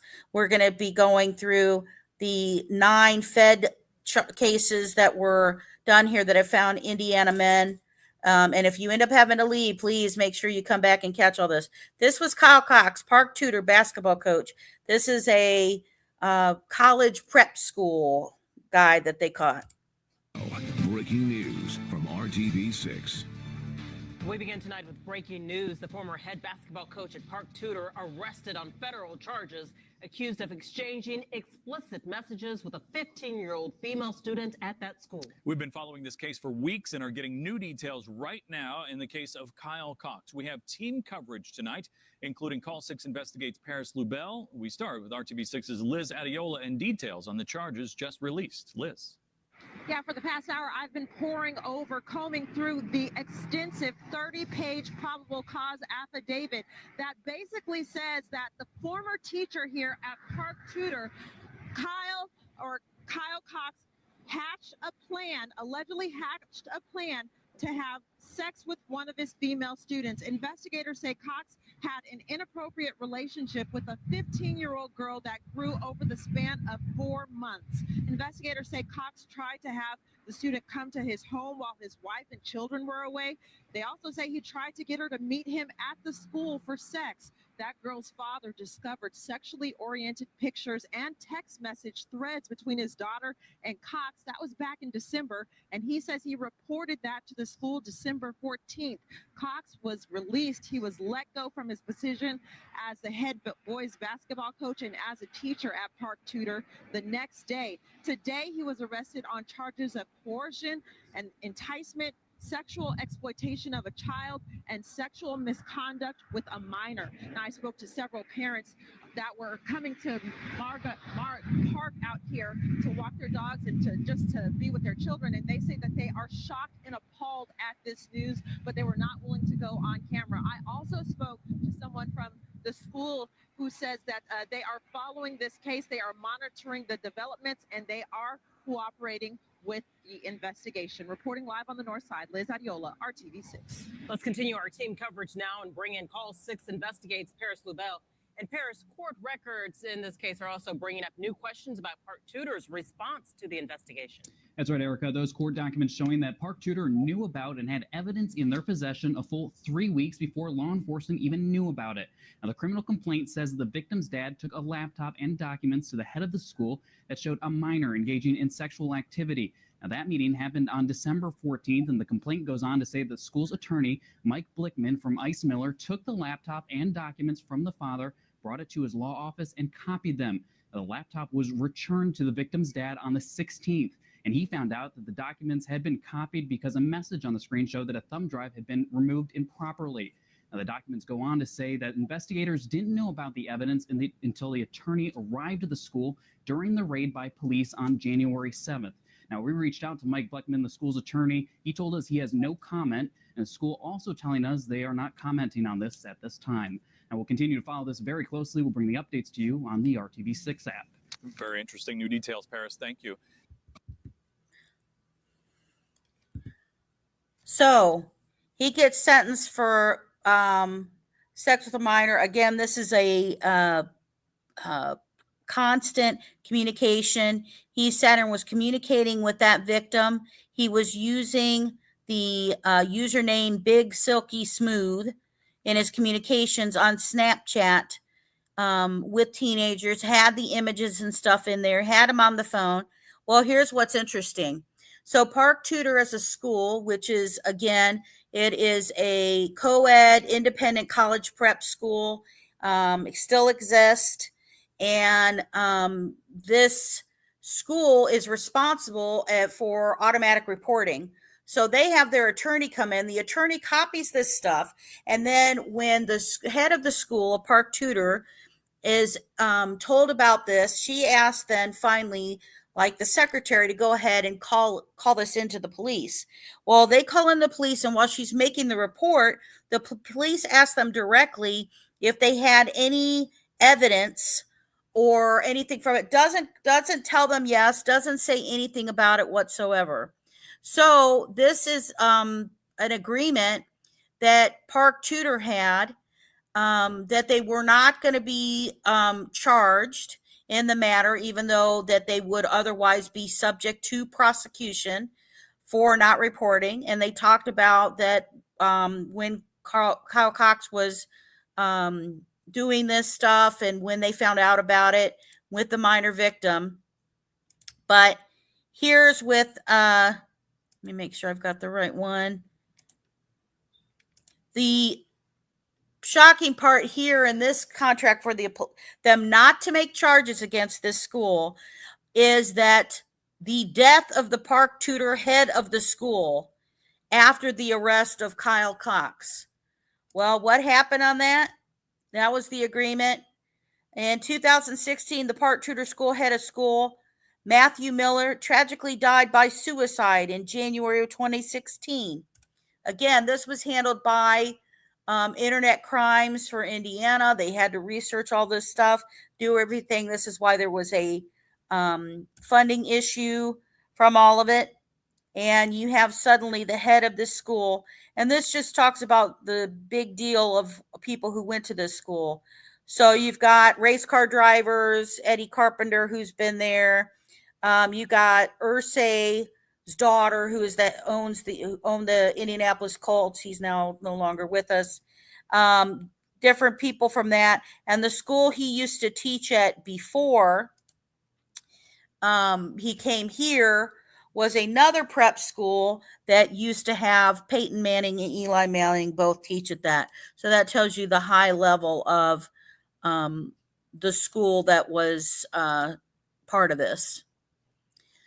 So here's one that a lot of you may have heard about, and this is one I would argue that had the community, aka 764 online violent pedophile cult, already in Indiana before it was actually identified as that.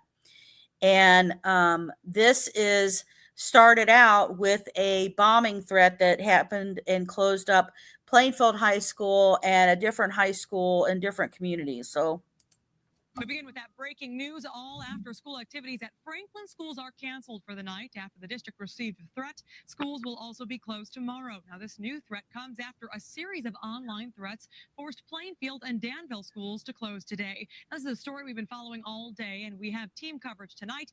Chris Prophet is in Danville, where 2 students were arrested overnight. But we begin with Ann Kelly live in Plainfield. And Ann, you just talked with police. What new information are they now sharing with us? Well, Candace, today 2 school districts, both Plainfield and Danville schools, closing for the day, canceling all classes because of threats made from one Facebook profile. Threats made from one person and one person making those posts. And just talking to police moments ago, they tell me despite working to track that person down all day, at this hour, they have not made any arrests in this case. That means the person behind this Facebook page, who has made up a name and a profile photo showing the Plainfield Schools mascot with the words "kill, kill, kill," has not been tracked down. Now, this is an individual who has said they want to leave a trail of death and fire at Plainfield. In post, he or she has said they have a pipe bomb, 2 handguns, and a semi-automatic rifle. And throughout the day has continued to post to Facebook. At one point, even putting up this photo and saying they are above the law, won't be caught, and if they are tracked down, will be ready to shoot police. At this time, we have no reason not to believe that they aren't credible, and we take any type of threat of this nature very seriously. I mean, we've dealt with Facebook and Snapchat and different social media, issues in the past with, cases, but nothing to this effect that has spread to this type of magnitude. Now, police stressing they are not releasing much information right now as far as who they are working with, how close they are to tracking this person down, how they are tracking them down, because an arrest hasn't been made and they do not want to jeopardize the investigation. Now, we had mentioned the threats were to Plainfield High School. Danville was shut down too because after Plainfield schools decided to cancel classes for the day, that person who has been making threats posted online that they'll just go to Danville schools and cause harm there instead. For now, we are reporting live in Plainfield and Kelly, RTV6. So the man who did this, this threats came in 2015. And this arrogant man that was from California sat here and was using Tor and 4chan to try to hide stuff and mocked the police, law enforcement, the FBI, that they would never find out who he is. Well, he was charged for the cyber threats that he used, as well as the child exploitation, which is the reason that he did this in the first place. The girl was no longer going to cooperate, and that's when he started threatening to kill her, her school that she was at, and her relatives. And they did not find him until 2017. Again, the reason that internet crimes did not have funding and money and stuff that was going on that they were worried about for the Delphi case. So here is, you may recognize this is the guy, Jay Abbott, this is the same guy who they reported the USA Gymnastics that was based in Indianapolis, who didn't do a report, but this is him talking about that they finally identified Buster Hernandez, 26, out of California. It's Daybreak, all local, all morning. It's not probation. It's not time served. It's not community corrections. It's not a halfway house or home incarceration. The consequences for exploiting our children in the Southern District of Indiana is federal prison. That is a promise of tough prosecution from U.S. Attorney Josh Schminkler announcing the arrest of Buster Hernandez. Investigators say Hernandez is the man who called himself Brian Kill and targeted teenagers in several states, threatening violence to schools and businesses in Plainfield along the way. Jay Abbott is the special agent in charge of the Indianapolis field office of the FBI and kind enough to join us here this morning. Thank you for being with us on a day after a huge announcement that many people across central Indiana had craved for so long. Let us know a little bit about the timeline. There was that terrible period in late 2015, early 2016, where these threats were coming across. Everyone was, who is it? How can we stop it? And then that period until the arrest. Did you know early on who it might be, or is that a real recent thing? No, very, very recent. As you may recall from, that period of time 2 years ago, the Plainfield High School canceled school right before the winter break started. Right.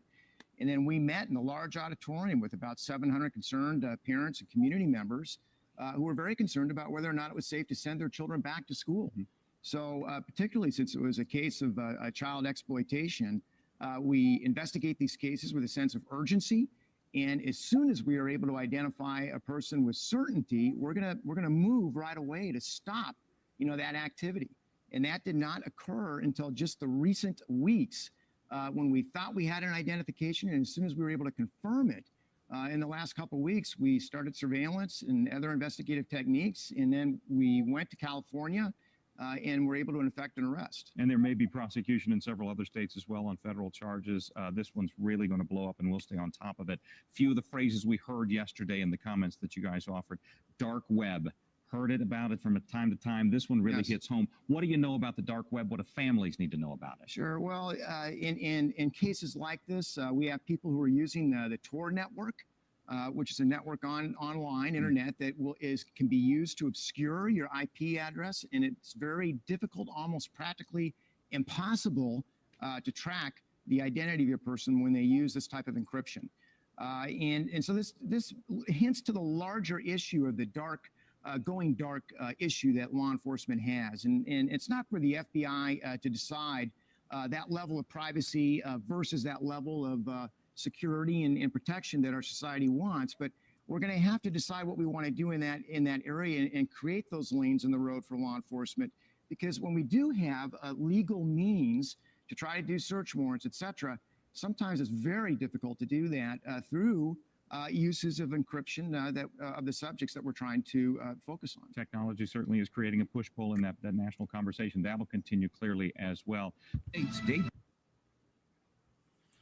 So Buster Hernandez appears in hearing, and there were victims. There was teenage victims who showed up there, and they added the connection to the purge of Maine, which he was threatening that state as well. And tonight at 6, we begin with a question that has gripped Central Indiana for years. Who is this Brian Kill, the man behind those threats against Plainfield schools? Just a few weeks ago, police told us his name is Buster Hernandez. A few hours ago, he made his first appearance here in court. We have team coverage of the new details uncovered about this California man, including the new case he now is connected to. Let's start, though, with David McAnally. David, you spoke to people from Plainfield who came to court today to see Hernandez. What did they say? There are about a half dozen folks who came downtown, and they said that after everything they had been through, they just needed to be able to put a face to that whole experience. And right after the hearing, the federal marshals took Buster Hernandez, a.k.a. Brian Kill, took him to a federal holding facility after he made his first appearance in court here. During that arraignment before a federal magistrate, he sat shackled at the waist. He told the magistrate that he understood the charges against him. They include sexual exploitation of a minor over the internet and threats to blow up schools, a mall, and shoot students. Two former students who were in the courtroom said they just needed to see what this 27-year-old looked like. For a year and a half, we had a name, and that name wasn't a real name. We had the name Brian Kill, and now we have a name for him, and now seeing his face, it's not really what you expect. For the longest time, you don't even have a good imagination of a face. You have the name and you have the thoughts, but you don't even put a face to it until now. The students told us that they would hope that as the trial is going on, that this man does not get bond because of everything that happened in town. The issue of bail will not come up until next week at a separate hearing. Back to you, Scott and Ed. Thank you, David. Well, today we learned that Buster Hernandez could face even more charges. Authorities tell us they think this guy has made similar threats to dozens of teen girls across the country. So our team coverage continues tonight with Mary Mills, who's learned that he is the key suspect in a sextortion case out of Maine. Mary? That's right. Federal authorities say that Hernandez has allegedly threatened more than 100 victims in at least 10 states, including Maine. Now, according to news reports, the cyber threats there began in the summer of 2015 with a Facebook page called The Purge of Maine. It included nude and sexually explicit pictures of underage girls and a warning to police that they couldn't stop it. While police there worked with Facebook to have the page removed, it popped up several more times under slightly different names. That prompted two new Facebook pages dedicated to supporting the victims and keeping tabs on the investigation. Those pages have been followed by several thousand people eager to see the case solved. Like the Plainfield case, the one in Maine lasted more than 2 years before police had their suspect. Now, federal authorities do not know why Hernandez targeted girls in Indiana and Maine, but they do believe there are likely more victims out there, and they're hoping with news of the arrests and charges that more of those young girls will come forward. So much interest in this case. We know you'll stay on top of it. Thanks, Mary. Well, we certainly have been covering this case for years. The Brian Kill threat started at Plainfield High School back in 2015. Then in January of 2016, local and state police, along with the FBI, raided 2 homes in Plainfield and questioned 3 local teenage boys. Then a few weeks ago, August 6th, police announced that they had caught the man behind Brian Kill, locating him thousands of miles away in California. So, Buster Hernandez, Brian Kill, Purge, Maine, charged in nationwide cyber sextortion and threat case. So, he was charged and caught through Southern Indiana. He was 26. The Purge of Maine and Brian Kill were his one of 2, but I'm going to show you how many he had of usernames. He would terrorize the victims by asking them to send images, and if they thought that they were not going to comply with that, then he would sit here through Facebook and communicated to extort them. And he extorted them to either you send more pictures or I'm going to do something. And approximately 16 months, with victim one sending the images of herself under threat by Brian Hill. He then started to threaten her and allegedly to have made physical threats to victim one, saying that I'm coming for you, I will slaughter your entire class and save you for last. Made threats to law enforcement, saying I will add a dozen dead police to my tally. Try me, pigs. I will finish you as well. And the threats, that's when they caused the school to close. He was also alleged to have exploited and threatened two other minor victims, victim 2 and 3. And they stopped complying with Hernandez's demands, and he posted images of them and sent them, against their will. Obviously, they didn't want it out there. And he sat there and posted them on a community forum in Plainfield. So this talks about the breakdown of when they found him. He appeared in court 2017. They asked if there was anybody else of victims. So he was an unemployed 26-year-old living with his girlfriend and his grandmother. He got 75 years.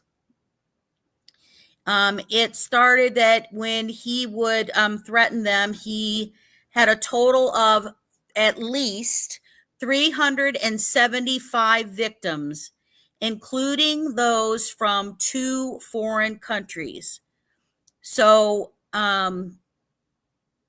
he threatened to kill them, rape them, and kidnap them, hundreds, and threats to use explosive devices against Plainfield and Danville, the shops at Perry Crossing, and a local Walmart. And in 2015, that is when Brownsburg police also found the resident and the student there who he was also committing this stuff against.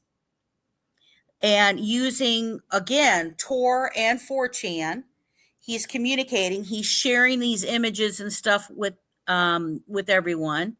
He was trying to keep his identity hidden. So if there's somebody out there that thinks you're using something and they're not going to find you, check that out. He lived in Bakersfield, California. And they asked for more help. So I'm going to show you.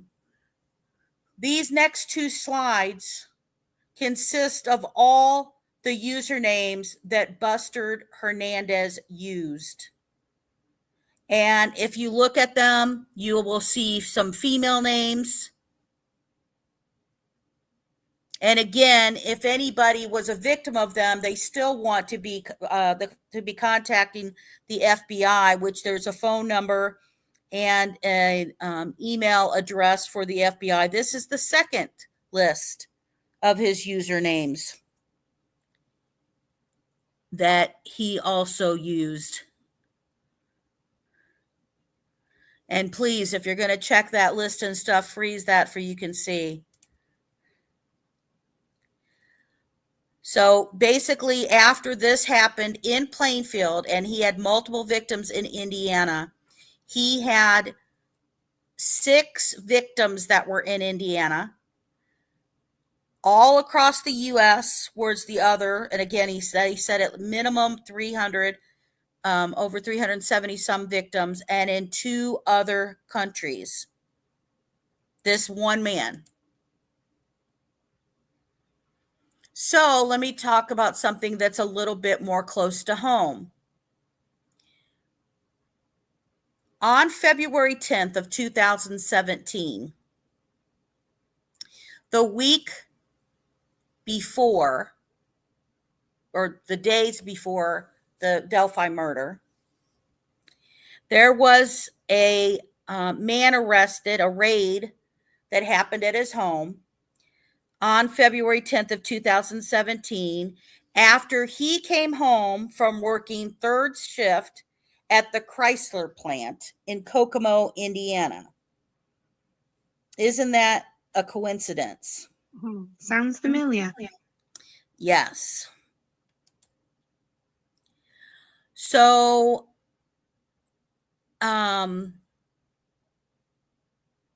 they had a person who he was talking to, and the undercover officer was talking to this 26-year-old, again, Chrysler employee, and they started the communications with him on Kick.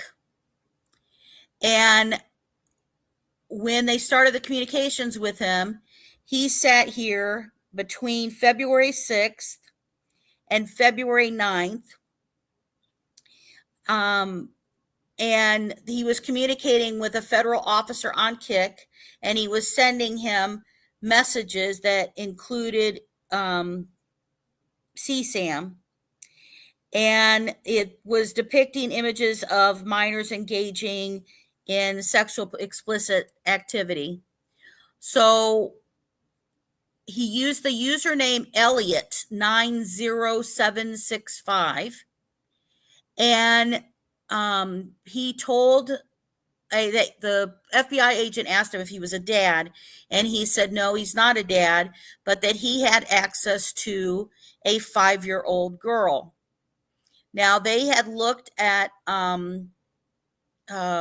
his records while this was going on, and they saw that in 2015, somebody had filed charges in Kokomo of child molestation against him for a 4-year-old child. But guess what? Actually, no charges were ever filed in the investigation itself, right? So nothing. And during the course of the conversation, going back and forth, Schofner reportedly told the officer, well, I have access to this 5-year-old soon, and I will try to photograph her or have sexual contact with her, and he was going to send it. So following that conversation that happened on Kick Messenger, one priority that police have that they will move very fast on, the only time that they move extremely fast on, is if they are trying to rescue a child before something happens to them. So they tracked down Elliot90765, found out his IP address, waited for him to get home from third shift from Chrysler Kokomo plant, and arrested him on the 10th before the child would have access to him. Now, nobody knew why the raid happened. Nobody knew how the raid knew of this person. And they took USB drives and stuff, and they found child pornography because he was exchanging with others. So, when he sat here and they were going back and forth, he used the instant messaging saying about sharing of these images, and he was very quick to do that. So this shows the breakdown of him. So this leads me to possible motives of Anthony's shots because of what was going on then. This has nothing to do with the next stuff I'm going to show you of all the Indiana men that were arrested for federal, international, and global pedophile rings that were all present in Indiana. Okay? But when I look at the possible motive in Anthony's shots, and we have these questions that Paige and I came up with that are at the end of this, of the questions we still have about Delphi, and it'll share with you why. But if you look at the possible motive of Anthony's shots, you have sexual assault or grooming of a victim for himself or for someone else. The reason to bring that up is, and I guess I'll have to jump ahead, Paige, a little bit. Yeah. Why did Richard Allen choose Abby and Libby? He goes to the park. He's going to the trail. He gets out there at that specific time. just before they arrived specifically going to the bridge. They crossed that bridge even though Abby is scared. Why would they not do that if they weren't meeting somebody had to go to the other side, rather than Abby just kind of stepping out a little bit on it and then they just turn back? Why did they head straight towards there? Why did Richard Allen not choose one of the teenagers he saw earlier and wait to see if one of those were going to be alone? Why was he rushing past them with a purpose? Why was he ignoring Betsy Blair and he didn't take her as a victim? She was by herself. Why not sexually assault her? Again, you have to think about the timing. So the time 2:05 where the girls took the picture of the bridge and put it on Snapchat. The time 2:07 when the picture of Abby was uploaded on the bridge. You know, there's nobody behind her. There's nobody else on the bridge at that point. And then we go from 2:07 to 2:13 where he has quickly gone behind them. You know, the timing and the distance of the bridge, like you showed, you know, that's very quick thinking. That's very quickly, I've decided to take them and do this. Well, and when they go straight to the bridge, the Monon High Bridge, how did he know they were alone? How did he know that there wasn't a mom or a dad coming up behind them or somebody else at the park with them? Sorry, my dog always loves to bark while I'm on the. How did he not know that he had family or friends just lingering behind on the trail, like maybe on a bench? Right. Or did they go down the other trail? So Emily Ann asked victims if they would have sex with her 45-year-old, sometimes father, sometimes stepfather. Like Emily Ann was arranging that and trying to arrange that. And if you ever heard the episode that I did that also let the other victim that was drawn to go to a park at Kokomo and showed up, never saw the Keegan Kline, but because she brought a friend, was threatened that he would slit her throat. He should slit her throat because she brought a friend with instead of going by himself. So the second thing could be kidnapping and sexual assault of a grooming victim. And that's because of the types of groups that are operating right now and have been inside Indiana will sit here and will take that person. And in addition to keep that person, possibly sexually traffic that person, whatever from that. And the other option I'm going to throw out there is worried about getting caught if the grooming victim would talk. So let's hypothetically say that the Anthony Schatz knows the person who just got raided by the FBI 3 days prior to this, who works third shift at Chrysler. And they know they're busted and they don't have a clue of how they were busted.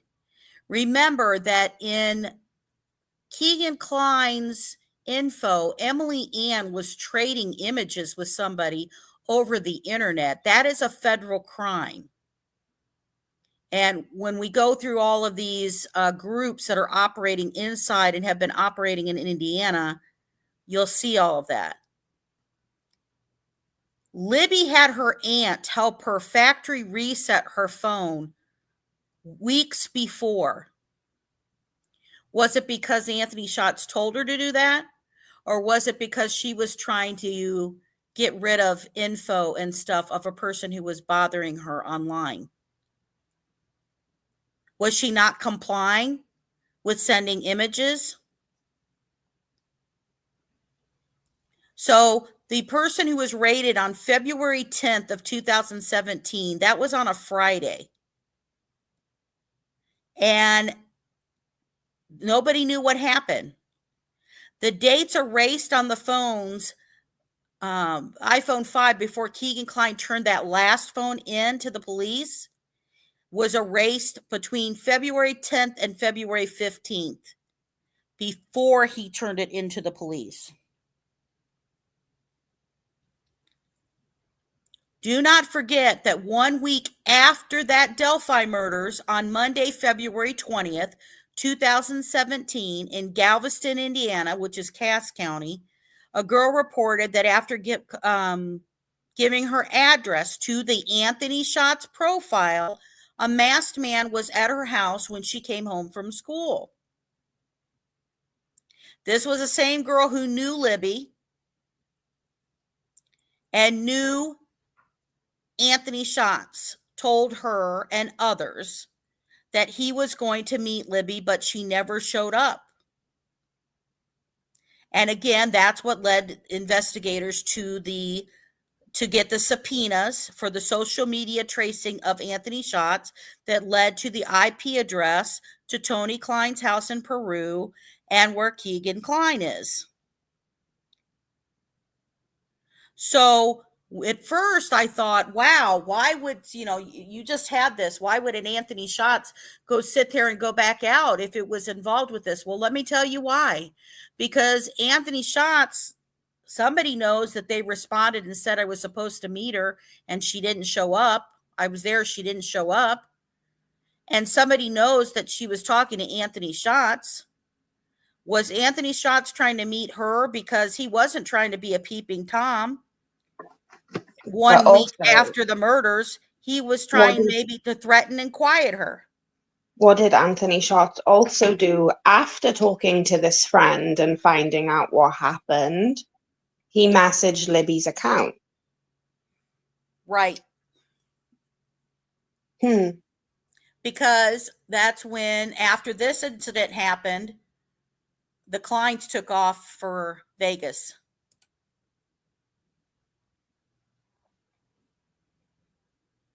So now I'm going to show you the federal operations to identify, track, and arrest child sex predators that were present in Indiana. Arrests were included for CSAM possession, production, exploitation, peer-to-peer, dark web, sharing, selling, advertising, websites, memberships, aggravating factor, torture, infants, and toddlers. This is the theme of stuff that's in these operations that went down. If you've ever watched, I did a show, and I'll show you about Operation Nest Egg and Operation Bulldog. These other ones, I have the locations of where these people were busted and approximate time when they were present in Indiana and then when they actually got charged. When you look at the time gap, you have to look at the time gap that when these happened, when was going on, and what's built up. And we've had much larger ones that have happened since the Delphi murders.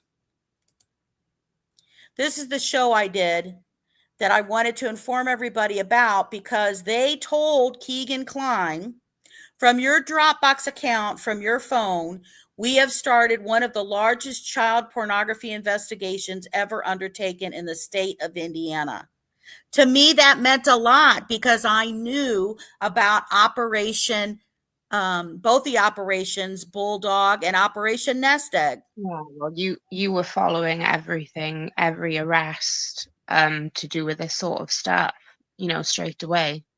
Right. And that these other arrests that happened after Keegan Klein, anybody who's followed me knows I have tracked each and every predator who's been arrested local in the state or federally, because I knew eventually this is going to end up coming back around.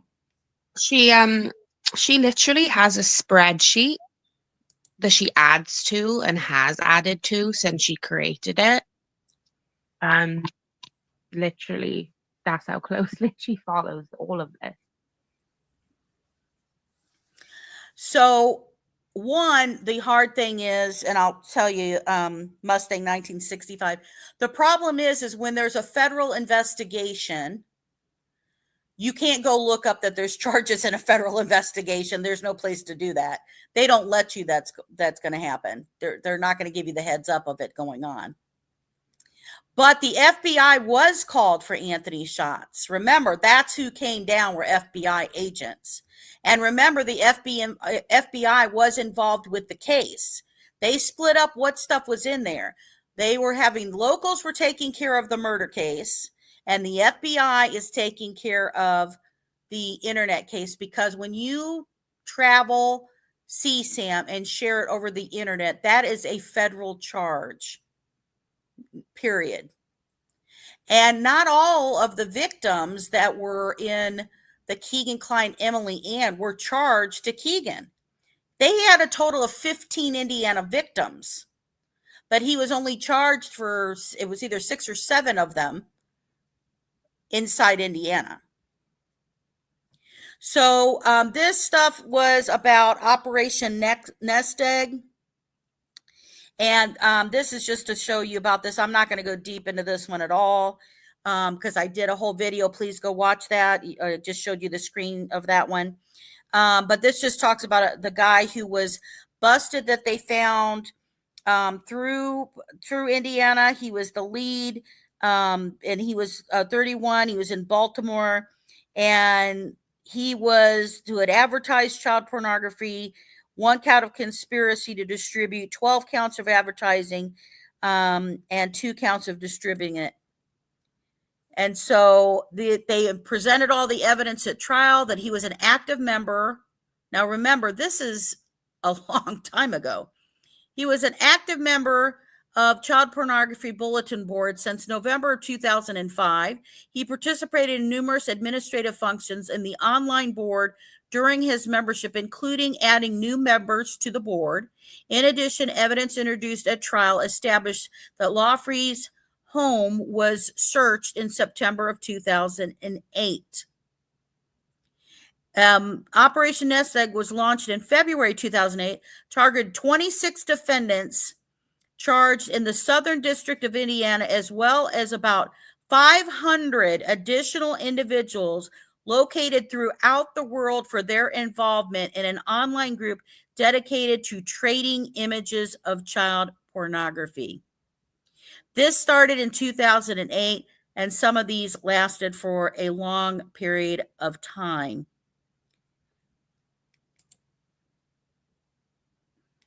So, this was spinned off from Operation Nest Egg. This was called Operation Bulldog. This was a guy from Bloomington who they had to open up their own operation for it. And this guy was a piece of shit. I'm just going to say it right now. But when they found this guy, basically his stuff was spinned off of 3 of the 4 men who pled guilty, serving prison sentences, awaiting the rings posed as a threat to children around the world. And we will continue to progress. So this guy who ran it, was in charge of it, was from Bloomington, Indiana. And the case started in November 17th of 2010. And the guy's name was David Bostick. And he determined that the 26-year-old had hundreds of images and videos depicting children engaged in sexually explicit, that had actively distributed the pornography throughout various means.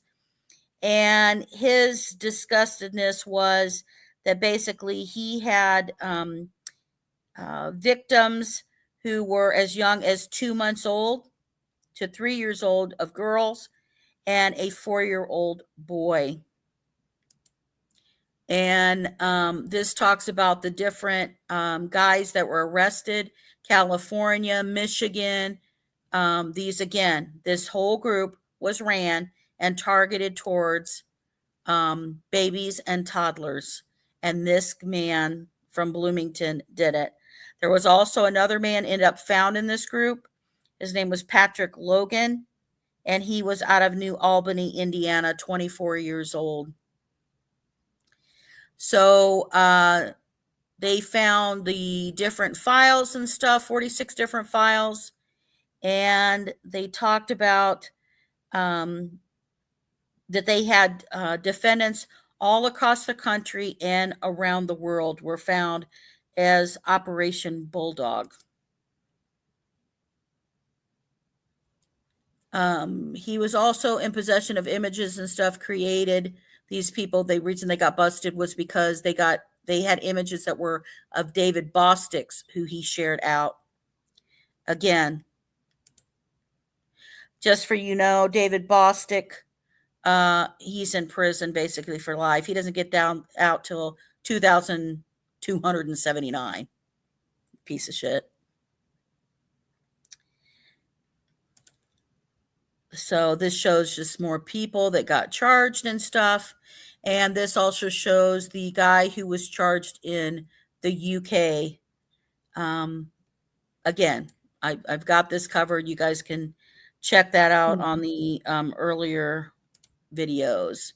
This just shows a map that was used back then when they had him. And they had more than 24 children here in Indiana and across the globe have been rescued after they found it. And he would volunteer to babysit kids. And they talk about that the targeting infants, toddlers, and elementary age students are known as nepophilias instead of pedophilias because of the age. This part just broke my heart of stuff in there because I people to think about this CSAM stuff. They talked about the children were not old enough to know what's happening to them is wrong. But they also talked about that the kids who were being abused or raped in these videos sexually were too young to ask for help. And what a true statement that is. Oh, God. It just, oh my God. So this is Operation Roundtable, another operation found in Indiana. 14 people arrested with a global child pornography ring, claimed victims in 39 states and 5 other countries. Operation Roundtable. Child exploitation. This was 2014. So this is showing you how far back.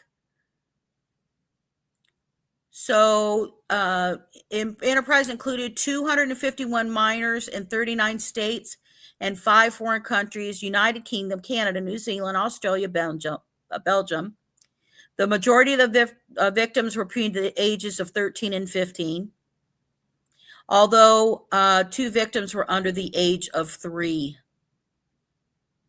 Investigators said they created multiple fake female personalities, personas online, to target and sexually exploit children. He also coached other online predators. Investigators said he's been in federal custody since 2013.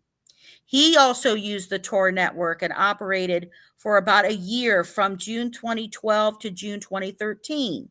He had 2,000 videos and had more than 27,000 members who shared webcam videos of boys engaging in explicit behavior. And again, it talks about Tor because it hid that. Who was the guy who was operating this inside Indiana when they found it? Out of those limited number of people arrested in the United States, Andrew Corporal, 29, Granger, Indiana. And they talked about they'd opened 300 more investigations because of this case. Next one is Michael. I want to call him something else when I see his last name all the time. Fluckiger. I don't know what to call him. From Portland, Indiana. He was an administrator for Playpen on Tor. This was in 2017. So here he was a highly sophisticated global child pornography website. It had, he managed the shadowy site for more than 150,000 members, trafficked in tens of thousands of postings relating to sexual abuse of children as young as infants and toddlers. Again, prosecutors said he was the co-administrator of the unnamed site, which they didn't call then, but we know it's Playpen, and global enterprise dedicated to the sexual exploitation of children. So these people are making money. They're people who are producing this by hurting the children and recording it. So far, we're finding every single one of these big federal operations that have exposed globally have had a base in Indiana. By the way, Operation Nest Egg, 2 servers were located in Indiana. They had people they didn't catch through that. So I want to point that out. This guy was heavily involved in the daily operations, and he managed membership and enforced rules and guidelines, including removing content that did not depict or discuss child pornography. So 2 more men have also been arrested on website operations. Daving Browninger, who pled guilty in 2015, and Steve Chase.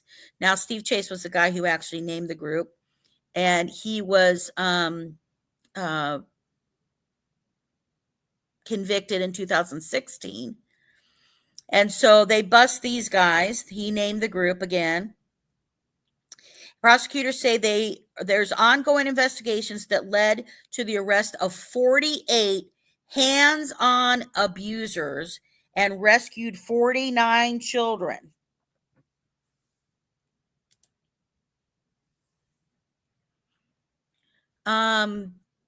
They talk about the victim's age and the activity and the evidence that was in there. He promoted several members of the website to website administrators, and then a moderator status of assistance with administration of that criminal enterprise of Playpen. He spent hundreds of hours logged into the website, personally authorizing hundreds of postings. Boy, you know, Keegan Kline never left his computer. He was always sitting there he never had a job in his whole life. He quit out of high school.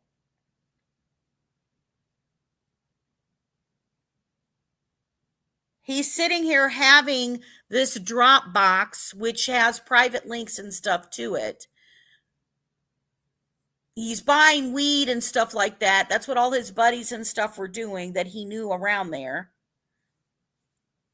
Yeah, So, what was the purpose of that Dropbox if he was just soliciting things for himself? Right. So also in 2022, the year that we find out about Yubu or Yellow app, Anthony Shots, the year we learn about Keegan Kline trying to talk, right? I'm sure he's just not talking about Delphi. The feds are going to ask him about the stuff.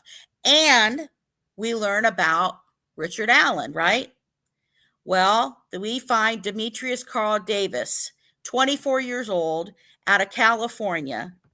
He went by the name Lizzie as a girl, 11-year-old. They end up finding he has over 100 victims across the United States and in other countries. Guess where most of his victims were located at? In Indiana.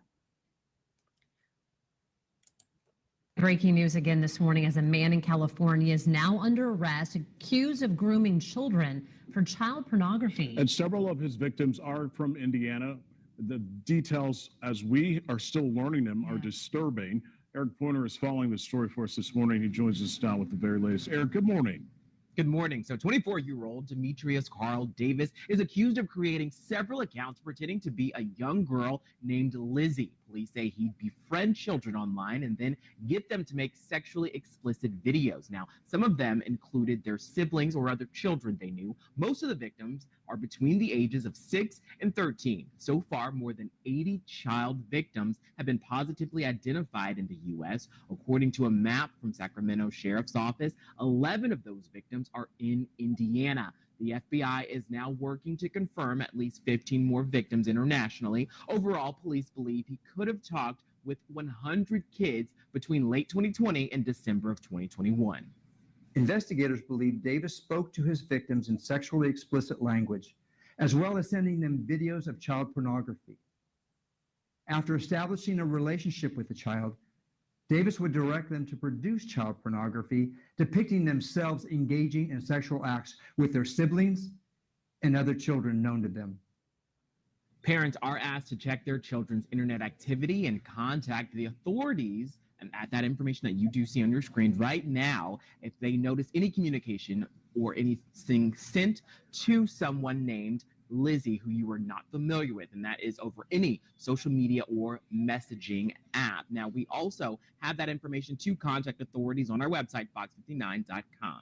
Here in the newsroom, Eric Pointer, Fox 59 News. So who does that sound like?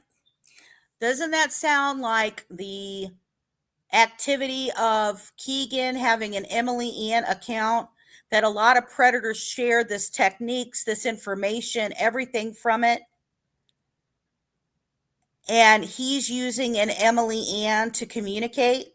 Somebody knows the right steps to do this, which is also why he sat here and suddenly they decide to create an Anthony Shots in 2016 to make sure that they're getting these teenage girls. So Mustang, I saw your question. They did not charge them RICOs, but these, they as we go forward, were. And a lot of these people, like this guy here, I covered when this guy first got arrested out of Kentucky. And guess what ends up happening? After he gets arrested out of Kentucky, then it's later told to us that he's part of a group and was leading a group. So a lot of times the reason I follow all these and watch what's happening is because later you get the information that these people on a group. And if you aren't a subscriber and don't watch the channel, I also encourage you, which by the way, hit the like button and watch the channel. We'd love for you to subscribe and see what we do in cases we work on. But the community posts that I do give the updates of all these arrests and how they happen. And they happen in groups like that, especially in Indiana. So Jairo was a 25-year-old Kentucky. He ended up with, there were arrests from Kentucky and Southern Indiana arrests. They did not, ironically, announce any arrests that happened in northern Indiana, which I find interesting because we always have the northern part of Indiana that have the arrest. And it was connected to what later they discovered wasn't just 764, but was a splinter group of 764 called 8884. If you did not watch my video about these groups, about the community 764, please go watch that video. I break that all down and a bunch of the splinter group names that you would want to know about. So this is a group of violent online pedophile predators who they threaten. They highly want to threaten, like, I don't know, like bombings, like school threats, like threats to kill people, by all those types of things to call it a disruption. And in addition of that, they are with child exploitation. They also ask the children to commit self-harm. Some of their end goals are to have them live stream actual suicide. So these networks are huge and stuff in here. And unfortunately, it doesn't just have guys on it. It does have females, but it doesn't have just like older guys on it. It's a lot of younger guys who are in these groups. So Jairo was pled guilty in the Western District of Kentucky. He was charged with racketeering conspiracy, which is the way that our government, federal government, is going after them and getting the charges and the stuff they need to, and the production and distribution of CSAM, and conspiracy to murder. He was also going to murder somebody who was not compliant. So in May of 2025, 13 men from Kentucky and Southern Indiana were arrested in an FBI-led operation from this group. And here he is. A member of a terror group pleaded guilty to several charges in federal court in Louisville. 25-year-old Jero Tinajero pleaded guilty yesterday to racketeering, conspiracy, producing and distributing child porn, cyberstalking, and conspiracy to murder, among other charges. The U.S. Department of Justice says the 764 network is an online terror group of violent extremists that use online platforms to exploit minors. In 2023, Tinajero began grooming underage victims online to get sexually explicit content from them. He then threatened the life of one of his victims and her family, posting nude photos of the victim and describing how he was going to kill her. His plea agreement also includes terrorism enhancement charges. A member. These are the arrests of all the men that were in Kentucky and the charges that they have. These are the men that were arrested in southern Indiana that were part of the 764 splinter group called 8884. So you got a guy in Evansville, Indiana, a guy in New Albany, Indiana, Columbus, Indiana, Lebanon, Indiana. So this talks about the racketeering charge. Beginning 2020, he started communicating with and grooming several minor victims to obtain sexually explicit content from them, including Jane Doe 1 in 2023. He began to threaten the safety of Jane Doe 1 and her family. He posted online in encrypted platforms associated with 764 and related groups to a lore book, commonly used in 764 blackmail schemes. It's like a to-do book that tells them how to do stuff, how to threaten the kids, and how to get people to, or the kids to give in to stuff, how to threaten them. He put on this thing about containing about Jane Doe's identity and information along with nude pictures of her. So during that, multiple discussions over social media, he and co-conspirator agreed that he should kill Jane Doe 1. The co-conspirator specifically discussed that he should murder Jane Doe 1 and dispose of her body in a barrel of acid after the murder. He posted multiple messages on social media website stating that he planned to kill Jane Doe 1 with firearms because Jane Doe 1 refused to provide additional child sexual abuse material. So in 2023, he talked about he's determined to die, if that he's got to go. I can't let her live and F with dudes and girls while I'm sick and miserable. I'm going to live, or I'm going to live stream it. He also posted pictures of Jane Doe 1 again, and he posted on Telegram, I want to kill them so bad, you just show up and at their cribs and shoot 100 rounds in 5 seconds. I don't want to do anything because I was scared of dying or prison, but now I'm determined to die if I have to after getting rid of Jane Doe 1. So that's a 764 group that's in there.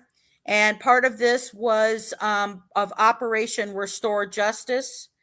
This was in the United States 5-day operation conducted. And let's see what this was.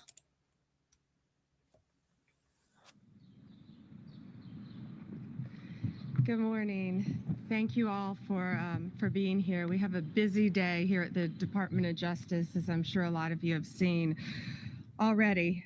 Today, we are proud to announce the results of the FBI's Operation Restore Justice initiative. This historic, unprecedented nationwide operation led to the arrest of 205 child sex predators. Unbelievable. In just 5 days. This was an incredible operation done in conjunction with the FBI and our prosecutors.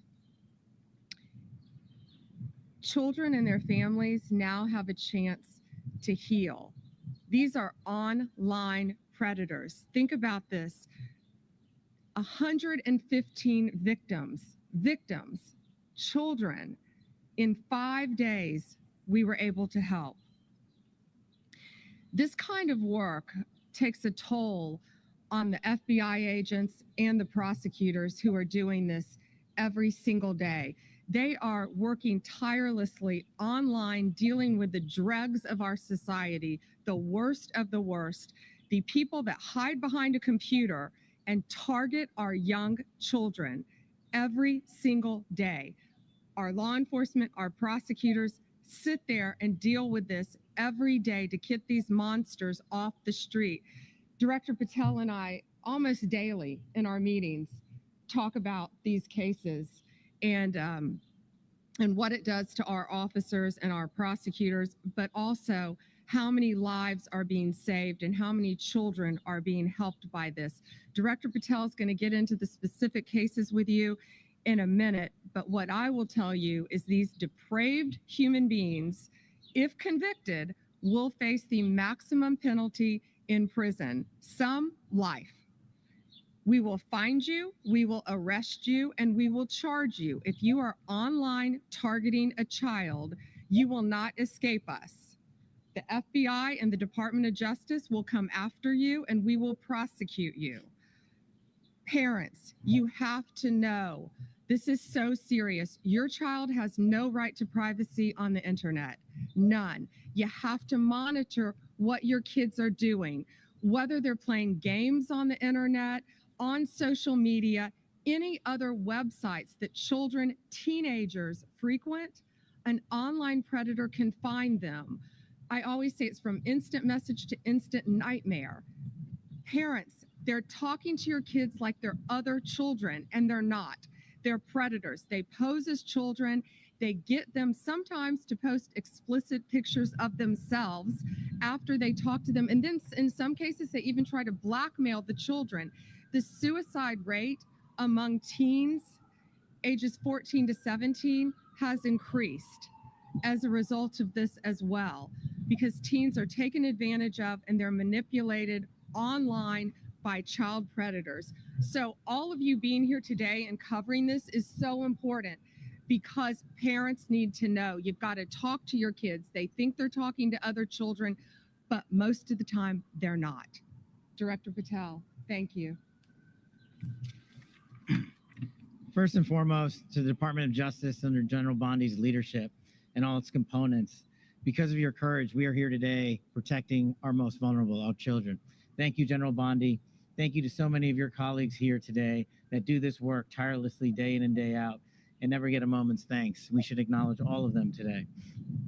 As the FBI director, I'm humbled to lead some of the bravest men and women in law enforcement.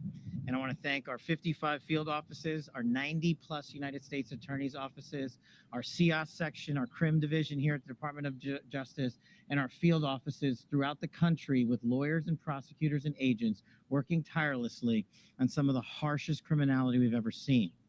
They don't take breaks because our children deserve a free and open society. I also want to just take a moment to emphasize the priority of this Department of Justice and this FBI. Our children. If you harm our children, you will be given no sanctuary. There is no place we will not come to hunt you down. There is no place we will not look for you. And there is no cage we will not put you in should you do harm to our children.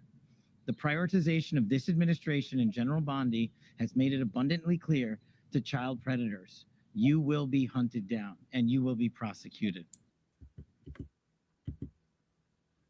So, Operation Restore Justice crackdown.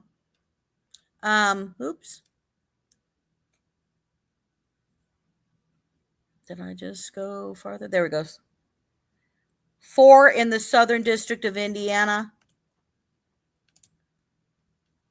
And this, the final one, this was about the dark web. This just got announced.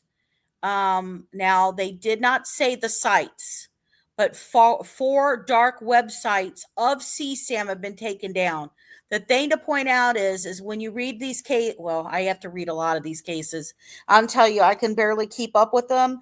And I, have to go in and it's horrible to read. But I, go in and have to figure out which ones I'm, you got to purchase them every time to be able to get access to it and to look at these cases. Lots of times they leave the websites and stuff up, or whatever the dashboard or whatever it is, and they leave it up because they want to catch the people who are accessing it. Well, now they finally took these particular 4 CSAM sites down, and it was global. So this was this particular one, and then we're going to go into the question part.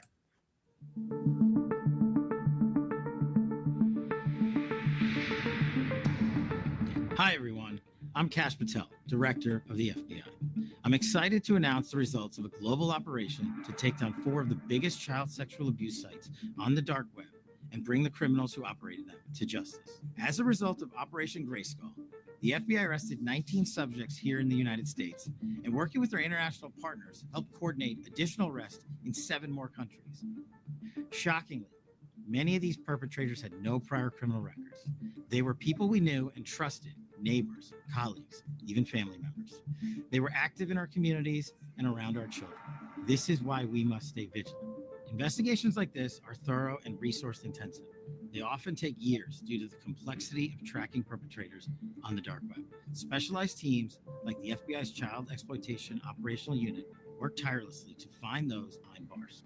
Through global partnerships and dedicated resources, the FBI works to ensure that all children have the chance to grow up safe and free from exploitation. Rest assured, we will keep hunting these criminals no matter where they are. Thank you for keeping our children safe. Operation Grayskull. These were for, not only did they get the main sites down, but they arrested managers of the dark websites dedicated to the sexual abuse.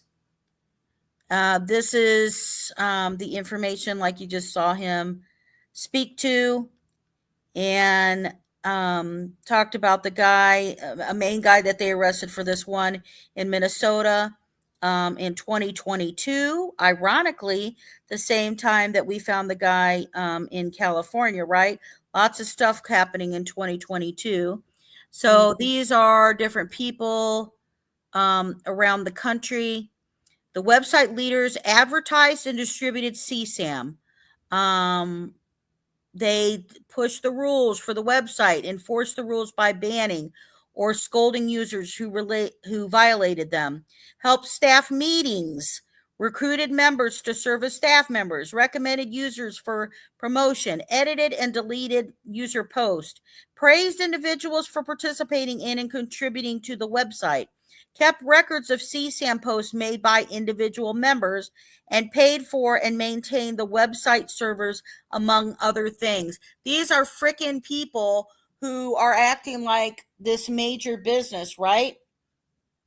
And these websites were some of the most egregious on the dark web, and they included sections specifically dedicated to infants and toddlers, as well as depictions of violence, sadism, and torture. The websites also contain detailed advice on how to avoid detection by law enforcement. For example, by using sophisticated technologies. So this is the list of other districts around the country that had additional of 9 individuals of this minimum group of Grayskull who were arrested. I want you to go down to the last arrow on the left-hand side. Samuel Hicks of Fort Wayne, Indiana, was prosecuted in the Northern District of Indiana and was sentenced to 16 years. I covered this guy before, and before he was ever named as part of this operation. I did a video and stuff on him, mentioning about him as well. The 2 other individuals in the United States died before being charged for their involvement with the websites. They also ended up resulting in arrest in the United Kingdom, the Netherlands, Italy, Germany, Estonia, Belgium, and South Africa.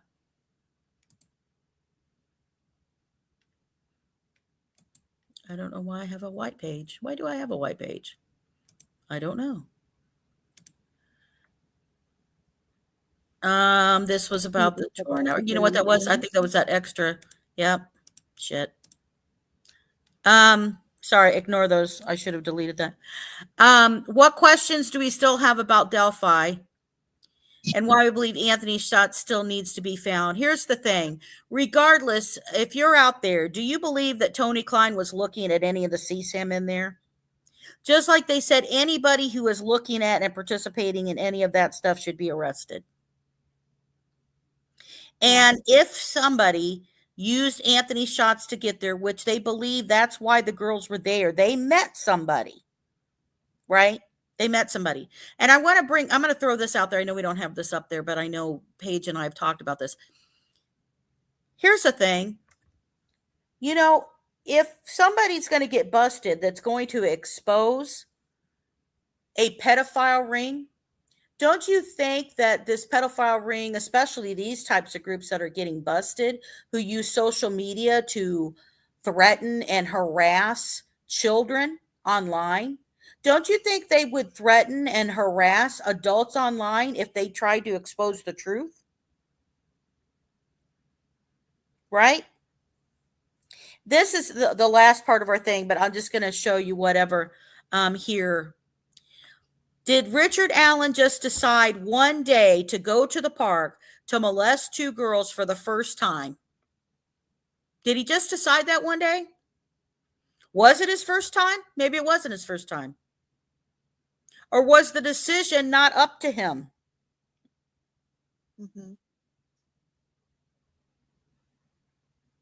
What did Richard Allen do?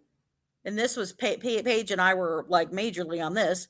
What did Richard Allen do between approximately 11:15 a.m. and 1:27 p.m. on February 13th on 2017? Did he go to his mom's house to have an alibi why he would be in Peru, Indiana?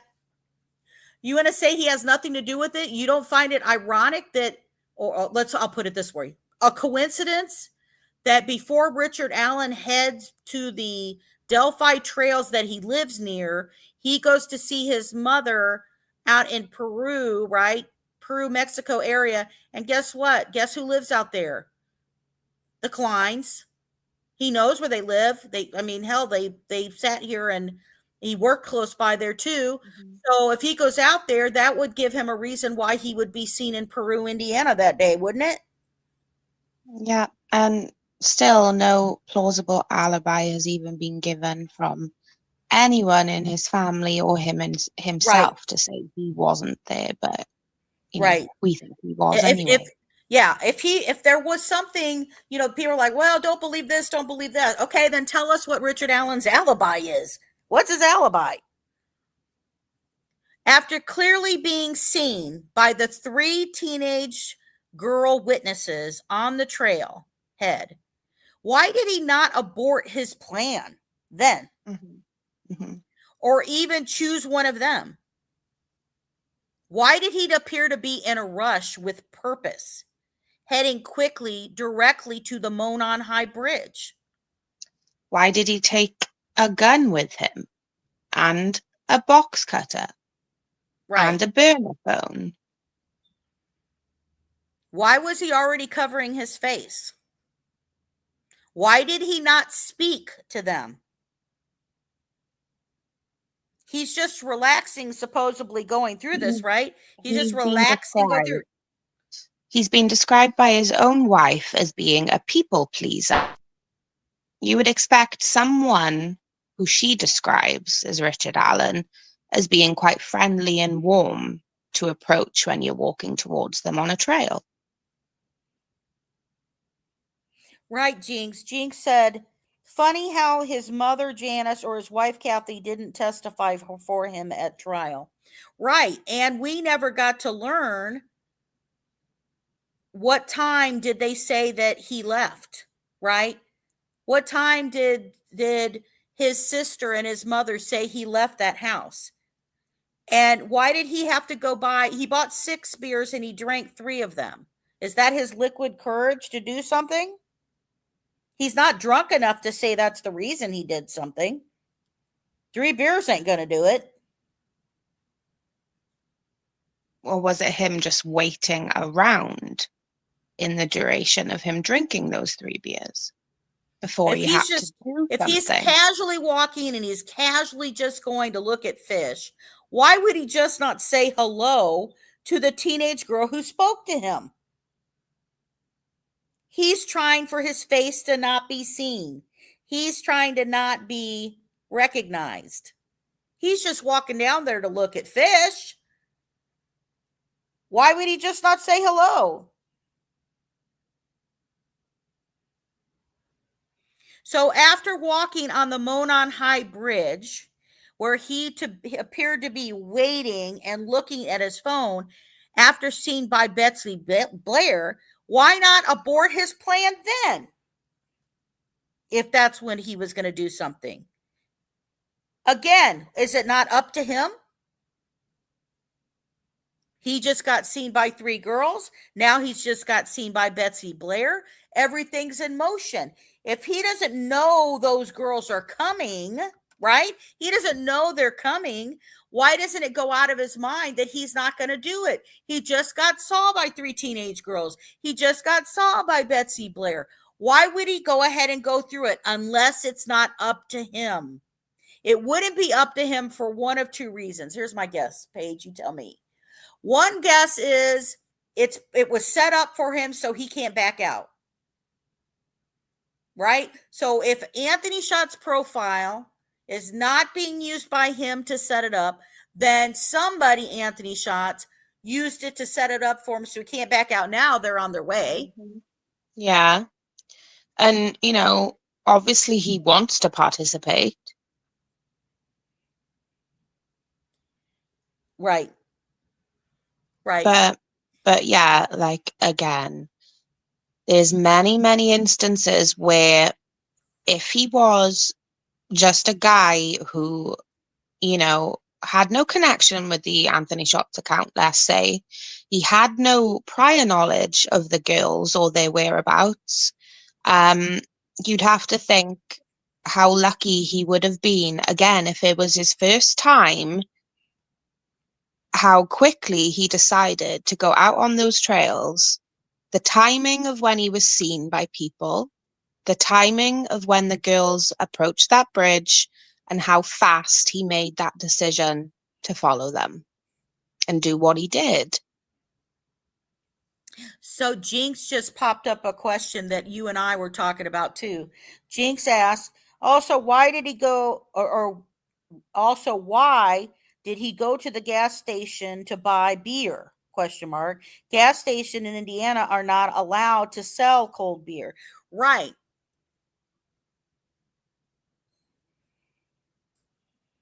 Yeah, so he didn't say where he bought the beer, did he? No, That's what we don't know that. We have no idea where he bought the beer.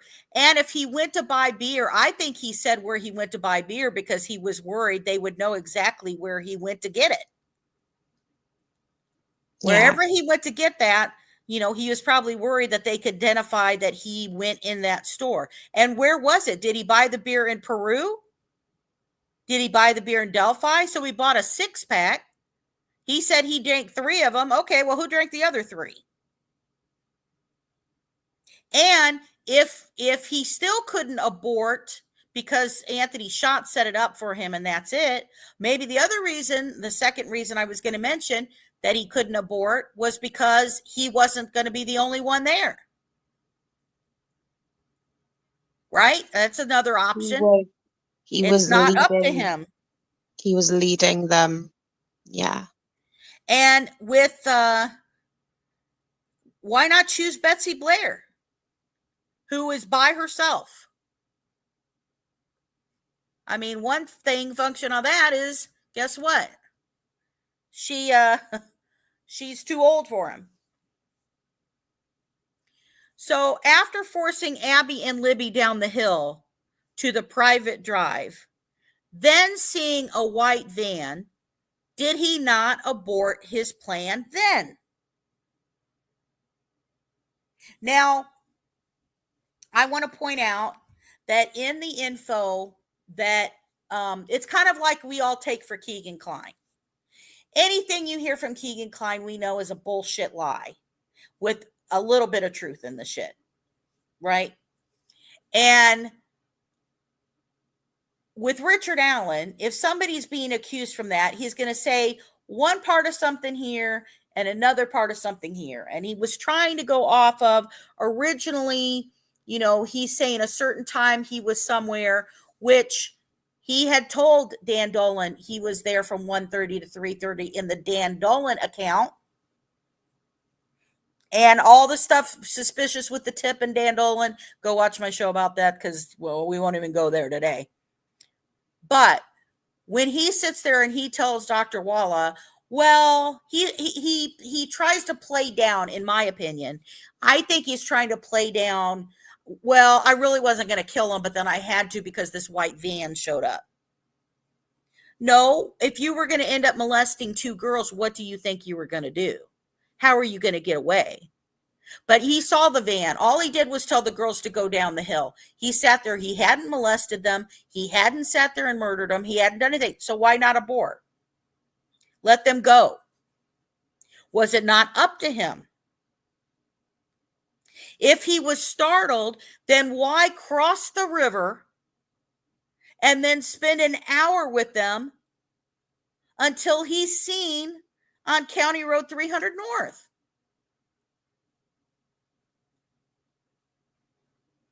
The phone stopped moving at 2:32, and I want to emphasize this, but there was an elevation change at 2:39 p.m. This stuff was taken off of 2 different things, and one of them was a like a walking type of app, a health app. And it showed that, and it can't indicate whether up or down, but I'm going to argue that it went up because Libby was still farther down on the other side. And then somehow the phone gets to Abby, underneath Abby. So it moves up higher in elevation at that point. At 2:39, somehow that phone moves up and ends up underneath Abby.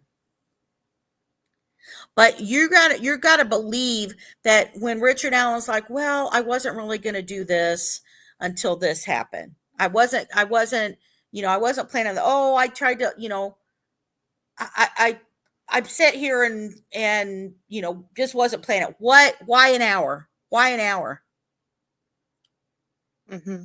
If he was going to potentially murder them, then, but meaning that if it would have been up to him, then why not bring one of his knives, of all those knives we saw collected from evidence, instead of a box knife from work, which is probably sitting in his car?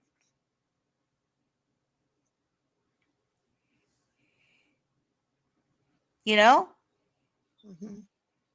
Hello, Shane. Shane's out there with us. So, what was Richard Allen doing? Did I already read that?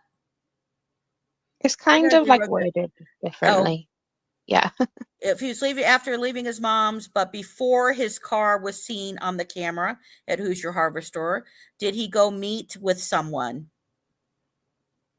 between there? Did he meet someone at the Marathon gas station? Or at the Monon High Bridge at the private drive? Did he take that time? Maybe. I showed you the map. He just has to go right off of 200 to the Marathon gas station. They could met him there, followed him. He took them up 200 up the private drive. This is all speculation. I'm just throwing this out there. He goes up the private drive, shows them exactly where this is. They figure out whatever. Takes that time to plan out where it's all going to happen and go down. And then he goes around and goes out the other side to come up the other way.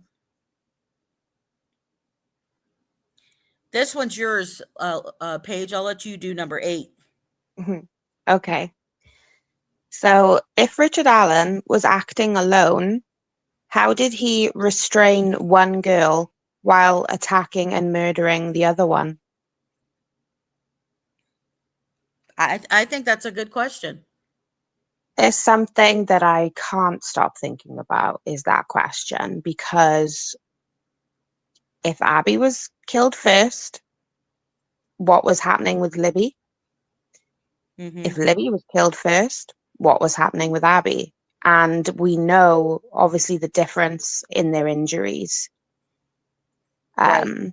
So, yeah, it's just a question that I cannot answer. I think because not of a guilty plea, and I would say, although with the Idaho 4, you've got a guilty plea and they still don't have all the answers that they wanted either. But with finding him guilty, we don't get every bit of information that answers everything. And I think, and trust me, we could have wrote pages and pages. We have another thing, but of unanswered questions and stuff that we just wonder how that went down. Yes. The next one is one of them. What was the mark under Abby's mouth? That basically, under her lips, on her chin. They said there was no tape residue and stuff there, but there was a mark there. She didn't have any blood on her hands.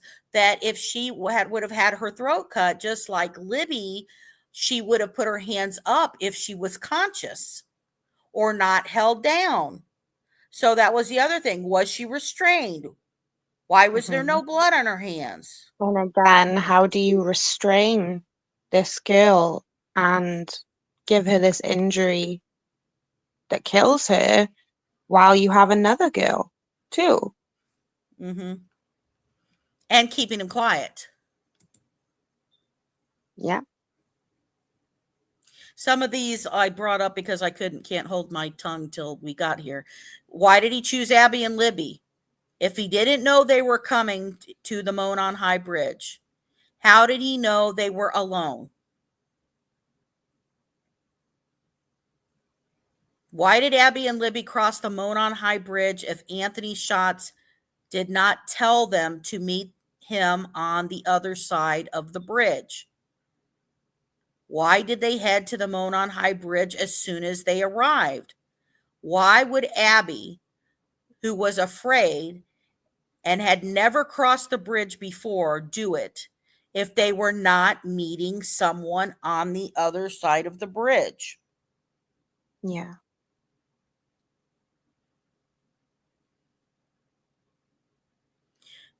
You hit the next one, Paige. Okay, so number 12. Why did the Anthony Schatz profile tell Libby's friends that he went there to meet her on that day and she never showed up? And again, why did the Anthony Schatz profile send a message to Libby after her friends told him already what had happened to her?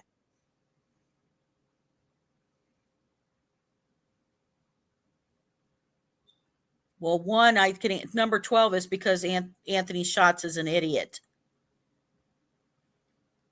Yeah. I mean, because think about that. Anthony Schatz says he's there. He said, nobody else want to point that out? Anthony Schatz said he's on the trail. He went out there and she didn't show up. Yeah, so he literally put himself there at saying he went to the trails that day, basically. You know? Who do we know had access to the Anthony Schatz profile and Keegan Klein's devices?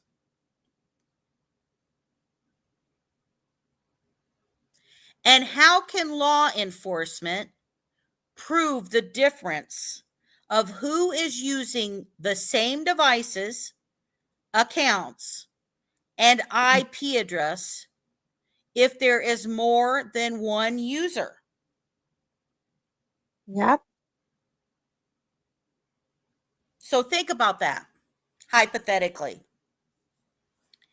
If Keegan isn't playing Anthony Schatz, and again, hypothetically speculation, and Tony Klein is, how can law enforcement, I'm throwing this out there to you guys. You guys help me. How can they prove who was doing it?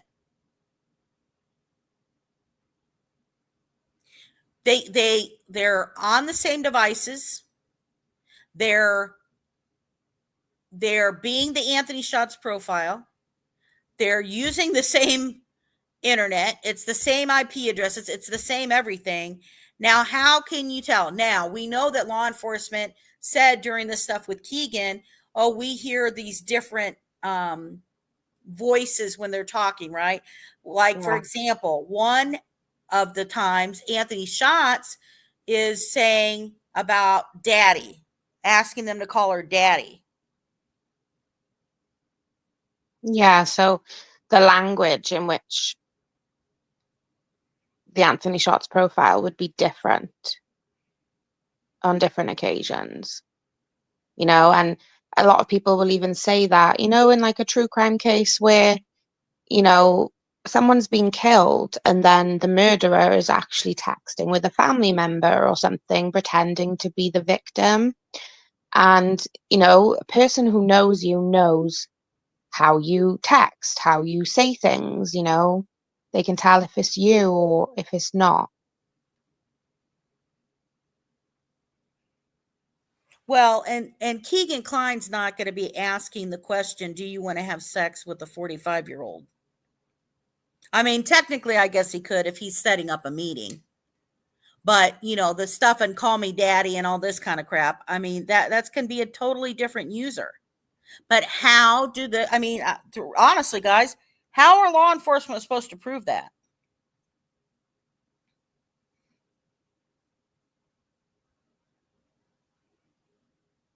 Shane said, y'all think that Richard Allen didn't know it was a snow day? He knew. Shane, I'll guarantee you I know why he knows it's snow day. One, that CVS is going to have a schedule and they know when people are off or when they have to work. So if there's anybody who works at that CVS who is in high school, they may be able to work that weekend and that or a day because they don't have school that day. So they can come in and work that day. Also, I know a lot of people that Paige and I have talked about maybe even doing this as a video or something, but the internet searches that were on Richard Allen's phones that were after the murders, that was closer to time. Paige, tell them what ones you found when you were pulling that stuff up. Oh, so there was 2 movies that he was looking at, you know, along with other searches of like Netflix and most disturbing movies to watch and those kind of things he was searching. So one of them was The Killing of a Sacred Deer, that was released in 2017. And I haven't watched that one myself, but I did look at the synopsis of that movie, and you know, it is a horror, it is disturbing. And I found that very interesting.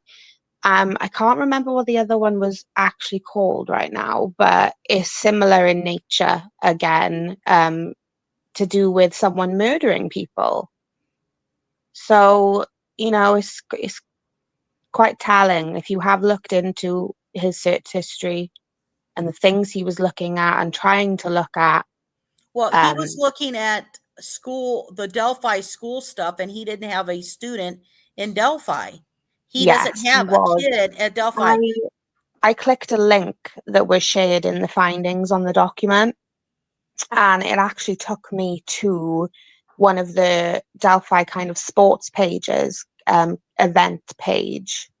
So he was looking at the school sports and everything as well. Yep.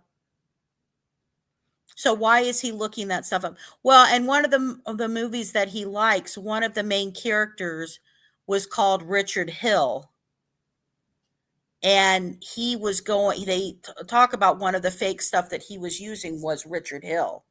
The other thing to pay attention to is that when he shares what his email addresses are, and he tells 2 of them, but not the third one, and he says, oh, I don't use that anymore. And he gives the number that's in that. And then they say, well, what's your code? What's your passcode to get in your cell phone? He uses that same number that's in it. And I guarantee you in his profiles, that number is going to end up showing up in there. But yeah, he's looking up school shit, and he didn't have school kids in there.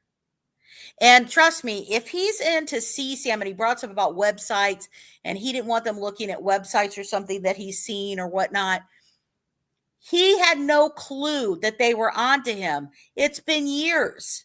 It's been years. So he's not going to have that phone anymore. He's not going to have anything.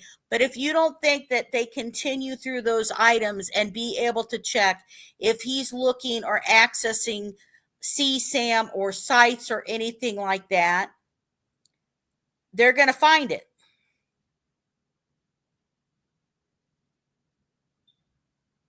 My other question that's stuck in my mind, only because of what originally they were looking for at the beginning, was there more than one weapon used? And I throw that out there loosely because why did Abby have one fatal wound, but Libby had multiple? In my opinion, it's almost like they were killed in two totally different types of ways. Yeah. Why did Libby have a head trauma?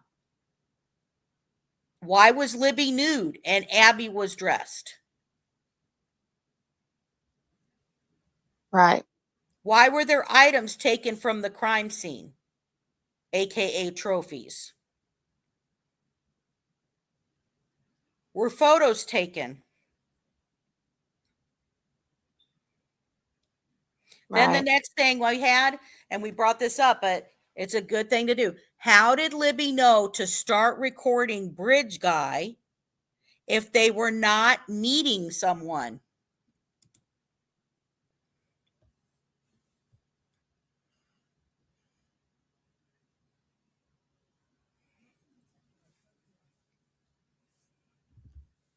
I'm reading this. Hold on.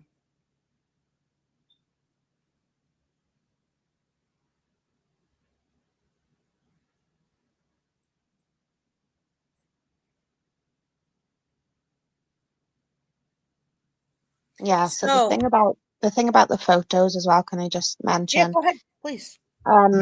We do question that, not only because of what we know and think about Anthony Shots and Keegan Kline, but if you remember the PCA for Ron Logan and what the FBI wanted to try and search for in his home, they were looking for, those sort of devices, so cameras, FB sticks. They did say, if any photos or video evidence was taken from the crime scene.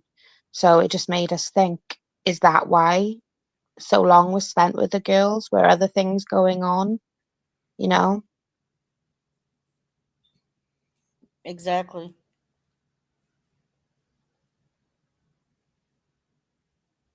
So, one of the other things that I know a lot of people are talking about, and we're not going to get into the Hulu thing because I just can't right now. I just can't. But why was Richard Allen moved from Pendleton, Indiana prison to Oklahoma? Okay. So I've got a million people who've sent me messages asking about, what do you think? What is it? Whatever. So I put info, I copied in here info that was from the Carroll County Comment. And it talked about the appellate court and the filing, and that they've asked the court, attorneys asked for the extension, right? And so they asked for it literally days before it's due, which you're supposed to ask within 7 days of its due. Although it is a lot of info, so I feel like they could probably, just to be helpful, and that they extended it for the court to be able to get all those transcripts and everything ready, they could extend that without a big deal. But what I found interesting is before they kept waiting for a reply. There's not a reply coming from the attorneys. There wasn't a reply coming from the attorneys, and there wasn't a reply coming from Department of Correction and stuff of why he got moved. So nobody's telling this stuff. And originally, I go look this up. So when I see this later, we see that the Carroll County Comment puts down what Allen reply was. It said that they inquired about the transfer with the Indiana Department of Correction, and finally this was the reply they got, right? So the chief communication officer, Angeller, responded stating, Richard Allen was moved under the Interstate Corrections Compact, in which Indiana Department of Corrections has agreements with 21 other states to transfer individuals such as those who are high profile for their safety and to offer that same level of safety to other states in return. Okay, that's the reply. They waited, nobody was replying, and that's the reply. As soon as I read this, me and Paige were kind of laughing because of this. I Googled before this to figure out what agreements Indiana had with Oklahoma, what facilities for Oklahoma or whatever. But after I saw that reply that the Carroll County Comment replied, I went and re-Googled this to get the information about for Indiana. So you saw what that person responded with. Well, I want you to read what the Google response says. Yes, Indiana has an agreement to transfer prisoners to Oklahoma for various reasons, including for their own safety in high-profile cases. This is facilitated through the Interstate Correctional Compact, which Indiana Department of Correction has agreements with 22 other states, including Oklahoma. So I don't know who's wrong, the lady or the Google, because she said 21 states and this one says 22.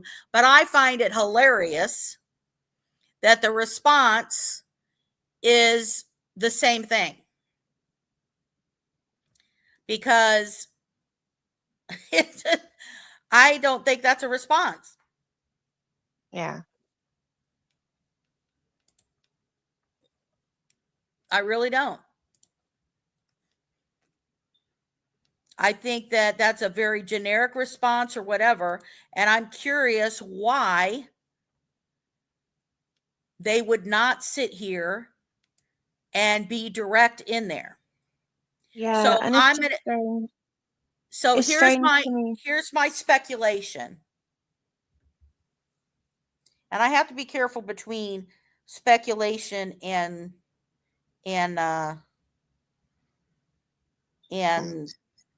wishful thinking.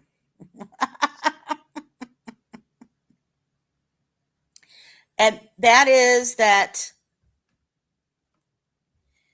to be so secretive about this, when Richard Allen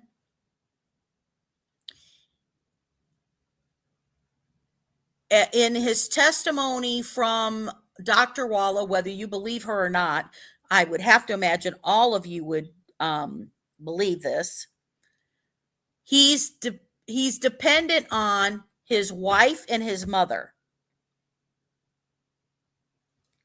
And him being so dependent on his wife and his mother and his need for his wife and his mother, and that his appeal is in the process. Why would he be transferred now? Yeah, weird, right? So now his wife can't see him. Let's say if Kathy Allen, which by the Hulu thing, we believe she's still there supporting him. So even if Kathy Allen wasn't supporting him anymore, he'd still want to have his mother be able to come and visit him, right? His own mental health, to be able to have family. He was worried about his family caring about him. He's worried about his family's opinion of him. So why would he want to be transferred? Now, I know there's this thing floating out there that people are saying that somebody knows somebody, and they're saying that he wanted to be moved to general population. Well, I don't think he'd want to be moved away from his wife and mom. Yeah, I don't know. It is strange to me. And I don't see, unless something happened, and if there was something that happened within the prison, I think we would have known. Like if there was some type of attack, right? Or something like that that would made us suddenly say he's not safe to be there. I think that they would share that with us. So, can it be some kind of other fluky reason? Absolutely. But let me share this one possibility. I'm not saying anything. I am just saying it's a possibility. It's a speculation. We do have prisoners who are moved out if they are going to face charges from other places or federal cases. And in my two guesses, if those were the fact of the matter, I will say that when a prisoner goes in and it is actually convicted, after they're convicted, their DNA is able to be used by others because it's in the system. So that grants a possibility that you didn't have before. That DNA can float out there if there's something else going on. The other possibility could be is if they did access anything electronic of Richard Allen, and he was on any type of one of these massive groups that are found in Indiana now. These last ones I just showed you were now. And if you didn't see the beginning, please go look at what we covered and what we talked through. I know this is a long one. You're probably on 2.5 bottles of wine now, at least. But if there was something federal he was going to be charged for, that could also be a reason, because we do have them there. I just think it's interesting that he's just being moved and it's such a generic thing. If it was no big deal, you would think they would come out and say it. If it was a big deal, his attorneys have got to be pissed. His appeal attorneys are sitting here in Indiana. How are they supposed to do that?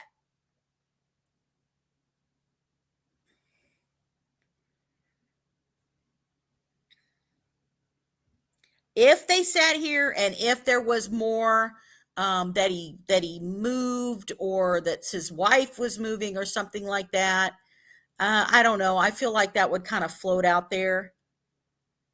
And I don't know how quickly they would move for him to do any of that. Any of that shit. But yeah.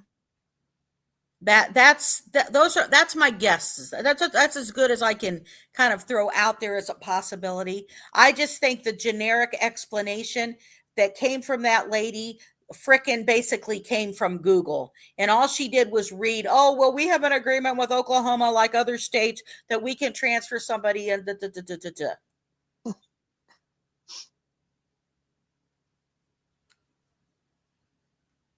Doesn't make sense. Unless something was going on in Pendleton we're not aware of. Unless something happened out there and then they had to move him because they thought he was in danger. My only other guesses could be if he was possibly facing any other charges. Yeah. So we shall see. They're supposed to do intake within 30 days. So the information about all of that and whether anything pops up, we'll know. But like I showed you, that Operation Grayscale is dropping a lot of people. And if you're not watching in my community posts, check those out, because they're there. So, well, Miss Page, did we miss anything? My God, would hope not. I mean, I don't think so. From everything I remember talking about. I know it took me a while. I was going one direction with the show and then I went another, and I know it's super long, but I sit here and I get so worried about making sure that I'm providing you guys with as much detailed information and stuff that I can for you guys, and maybe I overthink it too much and try to get in there because I don't just want to flap my mouth and just say this stuff to you. I want to prove it to you and show you guys where I'm getting all that information and stuff from. Yes. So, that's why it takes me a while to get that stuff together. But I want to make sure that it's like, okay, what's in there? What am I thinking about this? What's happening with this type of thing? And I think we have a job to do by making sure that the facts and the truth and information get out to people. That's true. I mean, because lots of times people could hear something someplace, but nobody showed them where it came from. And then they believe that that's true because they heard it someplace. So, that's why we got to make sure that the truth is still out there for the families, and that the correct information's out there. I mean, regardless, at the end of the day, Richard Allen was found guilty by a jury at trial. And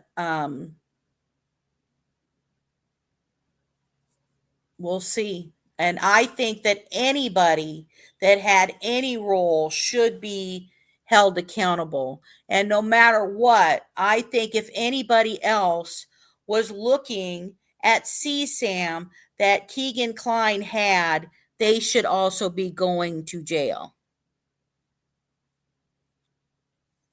So I want to thank Miss Page. She's 5 hours ahead over there. So I appreciate her joining and coming on. I appreciate all of you guys. Please don't forget to hit that like button.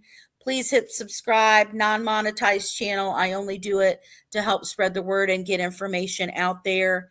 And if you caught this at the ending, please go back and take a look through this and everything that's covered from what was going on in 2017 to all of the 9 federal investigations that had men in Indiana who were a part of it and arrested for it.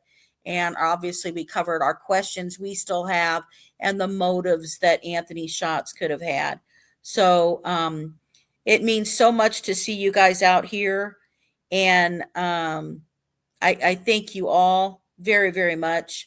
Thank you, CJK. Thank you, Jinx, always for coming in and modding. You guys are great. I appreciate all of you. And Mustang, nice to talk to you and see all your questions and information. Shane, love as always. And thank you guys. And we'll be seeing you soon. Keep an eye on the community post. We'll keep you updated of what's going on or any changes from it. And thank you for making sure that justice is served daily. Good night, everybody. Have a great weekend.